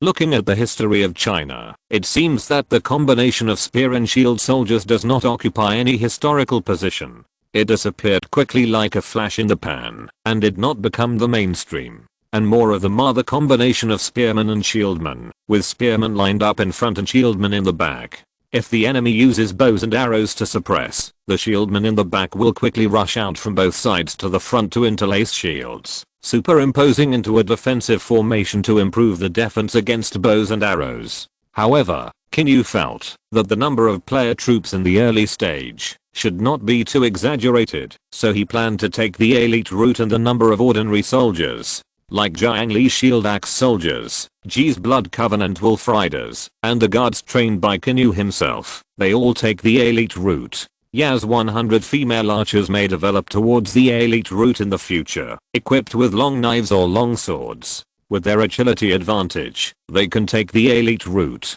After all, it is also a landscape in the tribe. As for the shield spearmen, the effect of defending the city is still quite good. Now the dragon tribe has a full force of 600 archers, 500 shield spearmen, 500 spearmen, 100 shield axemen, 100 guards, 50 blood-packed wolf riders, and 50 scouts. A total of 1,900 people. There are probably a few hundred militias, but this is equivalent to a team that manages order and public security. Qin Yu will not let them go to the battlefield under normal circumstances. It's time to let Li come back. Qin Yu quickly left the west gate and walked straight to the meeting hall. Gather everyone and prepare for the meeting. Yes. The soldier at the door bowed and turned away. Qin Yu looked at his back as he left and began to think. Now Panzan City and Coal City have been completed, leaving only some arrow towers and watch towers that have not been built, but they will definitely be completed before the novice protection period. Since Panzan City has entered a stable state, he is ready to transfer Li back. Qin Yu naturally cannot let such a powerful and high command general go unused. In addition, the old tribesman with high loyalty should be exchanged with the original tribesman of Panzan tribe in Panzan City and Coal City. After worshipping the King Cauldron a few more times, the loyalty can be exchanged back. Recently, Qin Yu has obtained 3 winner gold coins and 2 loser gold coins. Of course, the 2 loser gold coins were deliberately earned by Qin Yu. But Qin Yu didn't dare to be reckless. If this golden finger could really be discovered, it would be a loss if something unexpected happened. After all, it's like playing a game with cheats. If you dare to do it unscrupulously, you will definitely be punished by being ruthlessly banned in the end. As the novice period is coming to an end, Qin Yu will use these gold coins later to try to draw items that can improve the strength of the dragon tribe in the short term. But we have to wait until the meeting is over before we can draw the lottery. A moment later, C2 and others came to the meeting hall one after another. C2 walked in and said with a wry smile, "Chief, I haven't arranged the new population, livestock, and supplies yet, and I'm here. Thank you for your hard work, Elder C. I'll just say a few things this time, and then it's over." Qin Yu smiled. Qin Yu still respects those who have made contributions to the tribe, especially the elderly. "Everyone, please sit down. Someone bring in some milk." As Qin Yu finished speaking, several female tribesmen came in with a clay pot, took out a clay cup, put it on the table, and filled it up. The clay pot had been warmed on the stone stove outside, so it was still steaming when it was poured out. Qin Yu raised his hand to his mouth and drank half a cup, and the cold air he had just absorbed outside was swept away. After drinking the milk in the cup, Qin Yu looked at C2 and said, "Select 600 people from those who have joined the tribe with older qualifications to exchange the original Panzan tribe members in Panzan City and Coal City to Langcheng. Old C, you are familiar with this kind of thing, so you will be responsible for it." C2 nodded and replied respectfully, "It should be so." Qin Yu nodded, then looked at the young man sitting at the door on his right and said, "Xiao Yu, do you think we need to recruit more people to your scout team?" Xiao Yu was stunned for a moment, and after hesitating for a moment, he replied, reporting to the tribe leader, "If the task is only to this extent, then the number should be just right. If the amount of tasks is increased, we will need to recruit more people." Qin Yu nodded and said, "Okay, you can recruit 50 people into the scout team from the tribe as appropriate. You can handle it yourself." "Yes, tribe leader." Xiao Yu's crisp voice rang out. Qin Yu looked at Yap, who was sitting in the first seat on the left, and said, "The army's training tasks have to be intensified recently. The war is coming soon, so be nervous." Ya understands. Ya was wearing leather armor, her long hair was combed into a bun, her pair of heroic eyebrows looked heroic, and her long legs gave people a different kind of grace. A 4-star commander, the future commander of the dragon tribe who can be compared with Li. Moreover, Ya was a member of the original tribe of the dragon tribe. In Qin Yu's eyes, he was more assured than Li, and her loyalty was definitely very guaranteed. Then Qin Yu briefly discussed other issues in the tribe with a few people and asked them to go down to work. He took out the 5 gold coins he had saved before. With a move of consciousness, Qin Yu appeared on the edge of a steep cliff in a trance, surrounded by lush trees and lush green. Every time Qin Yu came here, he felt dazed, with the cold white winter on one side and the bright green summer on the other. He raised his hand and threw the gold coins in his hand down. 3 fell into the golden pool on the left, and 2 fell into the grey pool on the right. With a series of splashes, 5 rays of light rose in front of Qin Yu. 1 blue, 3 green, 1 white. It seems that I'm lucky today. There is only 1 white item. You consume 1 primary winner gold coin and get the Wonder Giant Stone Statue X1, blue quality. Chapter 74 5 consecutive draws. Please subscribe. You consume 1 primary Victor gold coin and get the Wonder Building Monument X1, blue quality. You consume 1 primary Victor gold coin and get the equipment Big Yellow Crossbow X1, green quality. You consume 1 primary Victor gold coin and get the blueprint simple RAM X1, green quality.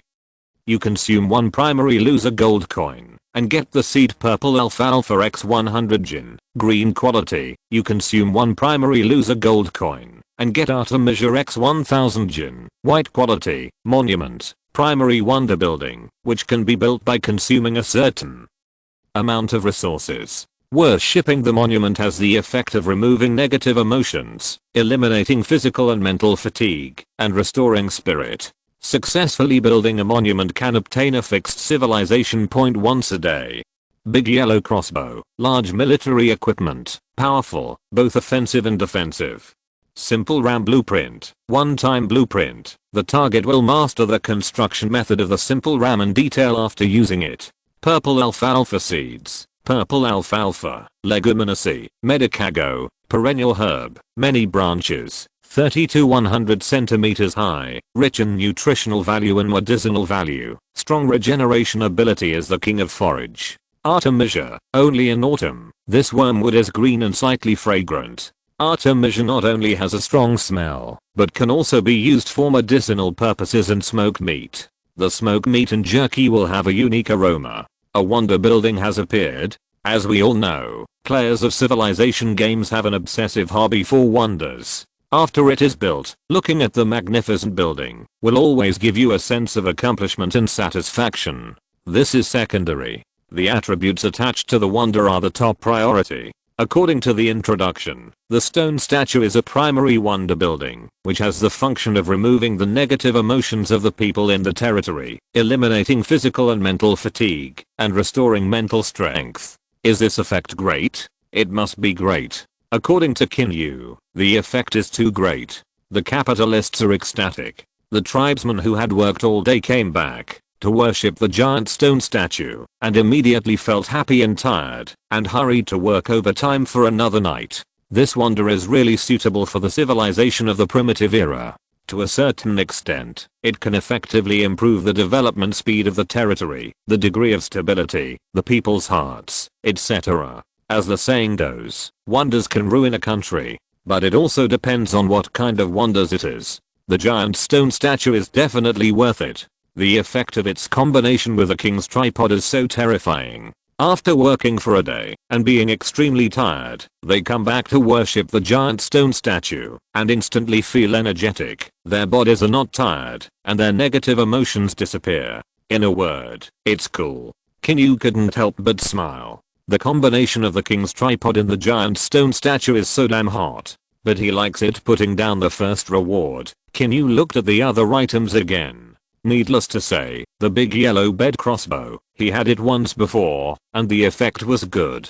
The only disadvantage is that it is too heavy. It is still good for shooting the enemy's large equipment. If you want to play a very important role in the war, the number must be raised first. The third item is a simple battering ram blueprint, which is also a one-time use. He has to fill Huang Yu's mind with it when he has time. It has been many days since he last asked Huang Yu to develop and manufacture a catapult. He doesn't know how the progress of the catapult is. He will go and have a look when he has time later.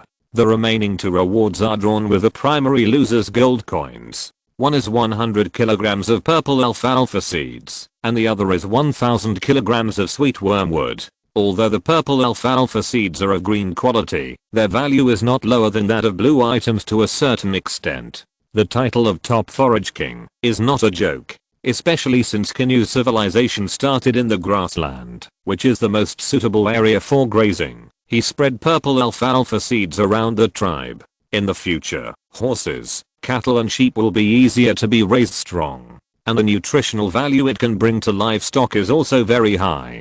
Qin Yu looked at the last item again. 1000 kilograms of sweet wormwood, a plant that can be used to make smoked meat, has a unique aroma. Qin Yu had planned to make smoked meat a long time ago, but winter came too quickly and there was no time to collect plant branches and leaves. This 1000 kilograms of sweet wormwood can be used to make smoked meat and stored in time. Qin Yu's consciousness moved, and the whole person returned to the meeting hall. He got up and walked out. He first went to the armory and put the big yellow bed crossbow in. The reason why it was not placed on the city wall at the beginning was that no matter what the situation was, it was very convenient to transport the bed crossbow from the inner city to the city walls on all sides. After placing the bed crossbow, Qin Yu began to look for a fantastic construction site. According to the introduction of the wonder, the giant stone statue covers an area of more than 100 square meters and is about 10 meters high. It should be quite spectacular after it is built. The king's tripod was built in the center of the inner city. Qin Yu thought for a moment and planned to build the giant stone statue on the south side of the inner city. In the future, when there are any buildings or items that need to be placed, they will be placed in the east, west, and north and other directions to form a situation of guarding the king's tripod in the center. Qin Yu observed and measured for half an hour and finally determined the position. A blue light flashed in his hand and flew in front of him, forming a phantom. Giant stone statue, under construction, required materials, stone * 2000 units, required time 1000 hours. Hint, every 100 people can reduce the time by 10%, up to 90%. Attribute, unlocked after construction. Qin Yu looked at the phantom, feeling a little anxious, and had an urge to finish it urgently. Call the elder of the Sea Clan. Qin Yu ordered the warrior who was responsible for protecting his safety. Yes, clan leader. The warrior bowed respectfully and turned away quickly. After a long time, C2 dragged his old body and walked slowly with a cane. Before the person came to the front, he smiled bitterly and said, "Patriarch, I'm about to be tossed to pieces by you. The population over there has not been properly arranged. If you have anything to do, please tell me quickly." Qin Yu smiled and pointed to the front and said, "Can the elder see the shadow in front of me?" C2 was stunned and noticed that there was a huge stone statue in front of him. He couldn't help but ask in confusion, "Patriarch, what is this?" "This is a building with the power of gods. If it is built, anyone who only needs to worship it can be exempted from fatigue and exhaustion, and people will feel happy and refreshed." C2 looked at the stone statue with a shocked expression. At the same time, the image of Qin Yu in his heart became more mysterious and noble. The giant tripod in the center of the city would emit a golden light whenever it was worshipped. It must be a divine weapon. There were also those strange buildings that were summoned with a wave of his hand, and those domineering and exquisite divine weapons. All these proved his guess that the patriarch must have an extraordinary origin. It must be the reincarnation of a god from some side who landed in the dragon tribe. Thinking of this, C2's face flushed, and he said excitedly, "Such a divine object must be built. The clan leader can give orders." Qin Yu didn't know what C2 was thinking about at this time. He shook his head and said, "Gather 900 people to build the giant stone statue.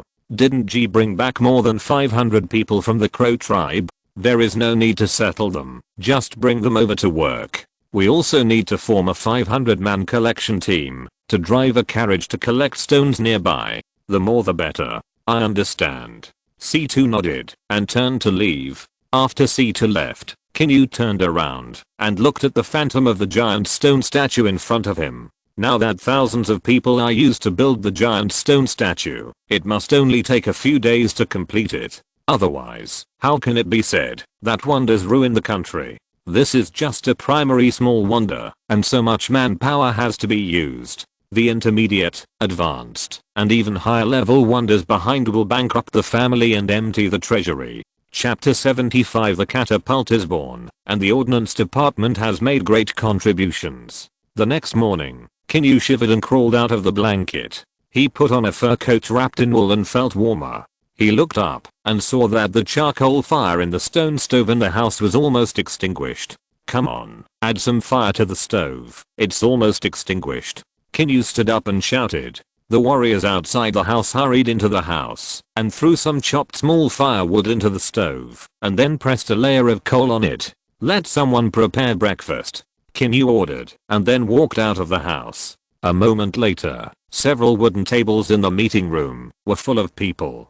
Qin Yu sat at the table on the stage. In addition to a bowl of grain porridge, this morning's breakfast also had a bowl of fish soup with mutton. Now the number of tribes has increased greatly, and even the senior staff in the tribe can no longer be extravagant. While eating, Qin Yu secretly vowed that after the winter is over, he must find a way to start farming and store more food. If it weren't for the shortage of food that restricted his development, the population might have exceeded 10,000 by now. With an army that was almost invincible in the primitive era, it was naturally very easy to plunder the population. Now with the role of the king's tripod in the giant stone statue, there is no need to worry about the instability caused by the mixed population. The only thing that limits Qin Yu's development is the food problem. If there are too many people, it is easy to control the food in place, which will cause unrest. Therefore, Qin Yu did not dare to let the population grow too fast. After breakfast, Qin Yu asked C2 about the construction of the giant stone statue. At this time, the construction has started. On one side, 900 people are responsible for the construction, and on the other side, 500 people are responsible for collecting stones, so the speed is not slow at all. The construction time that originally required 1000 hours minus 90% is 100 hours. It will be completed in about 4 days. Qin Yu nodded, and after understanding it, he took a team of soldiers out.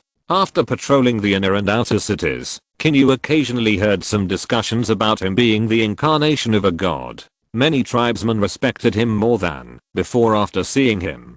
Qin Yu was stunned for a moment and didn't care. After all, deifying the ruler is not a bad thing. Let's go directly to the arsenal. Qin Yu finished speaking and boarded the carriage.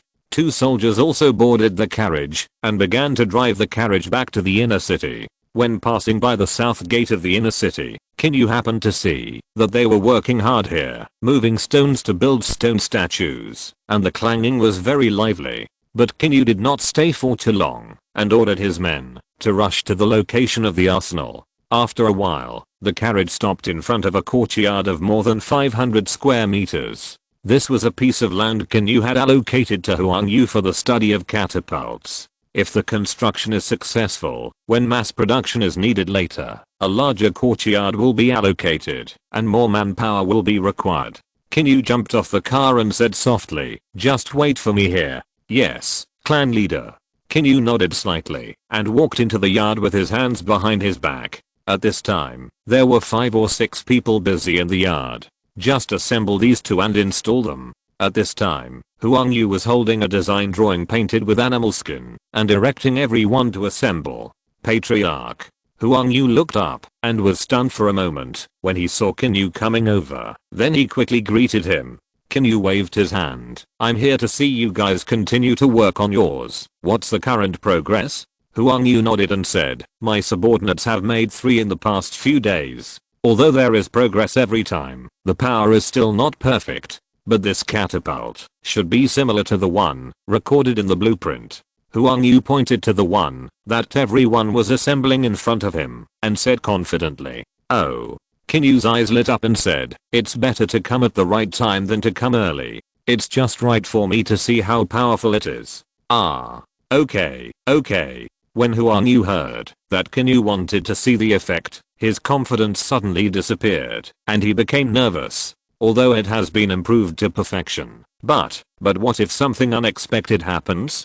Huang Yu began to feel uneasy and asked people to tie the catapult to the horse with a rope, and then everyone drove towards the outer city. Because the catapult has a long range and is difficult to control accurately, it was not tested in the city. After a long time, everyone came to the outside of the city. Since Qin Yu was present this time, Ya sent another 50 shield spearmen to take charge of the safety issues at the scene.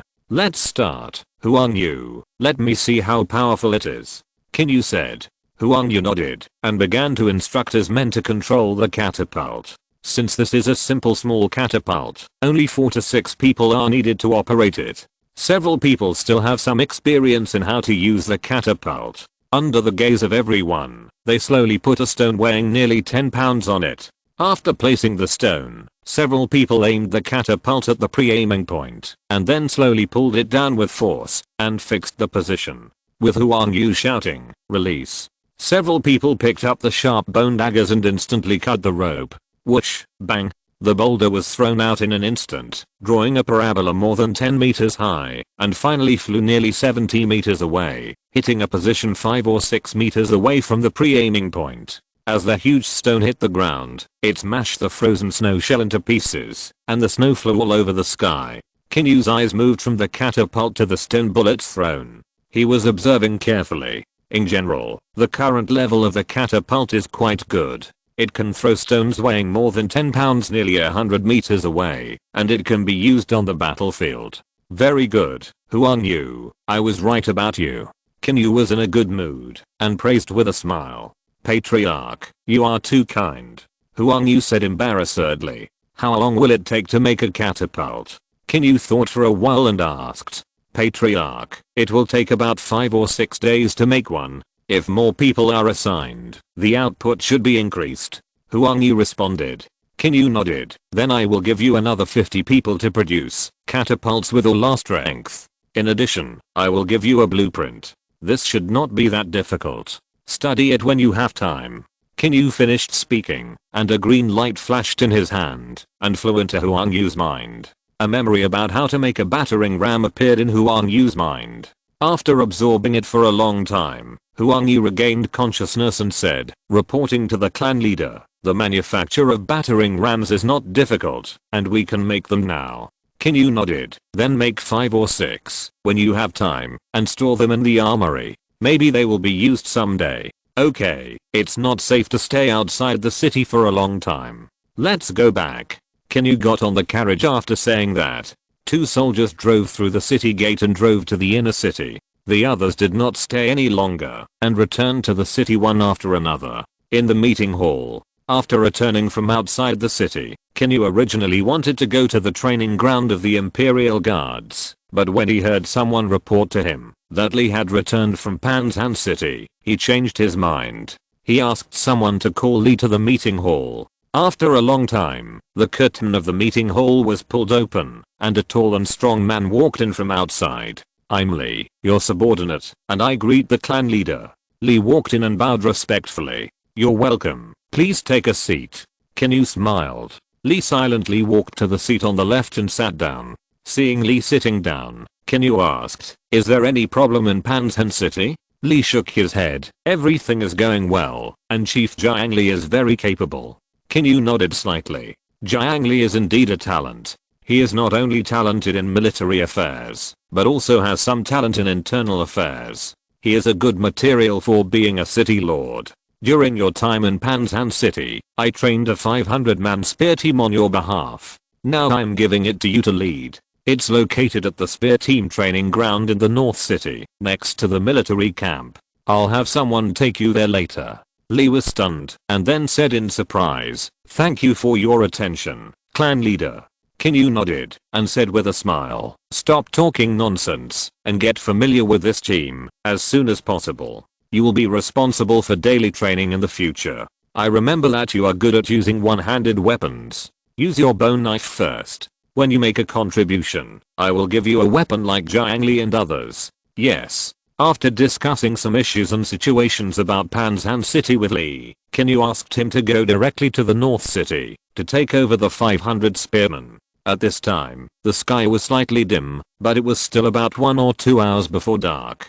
Taking advantage of this time, Qin Yu went to the training ground of the Imperial Guards again. At this time, since Qin Yu was away, Ji Wu was responsible for urging everyone to conduct military training. As the number of troops of the Dragon Tribe reached a huge number, Qin Yu felt that the issue of military organization needed to be put on the agenda. It was okay if the number was small, but once the number increased, if there was only one leader, the difficulty of commanding the army would greatly increase due to the large number of people. In order to adapt to wars of various scales, to control the army layer by layer, and to facilitate more centralized and unified command, organization became very important.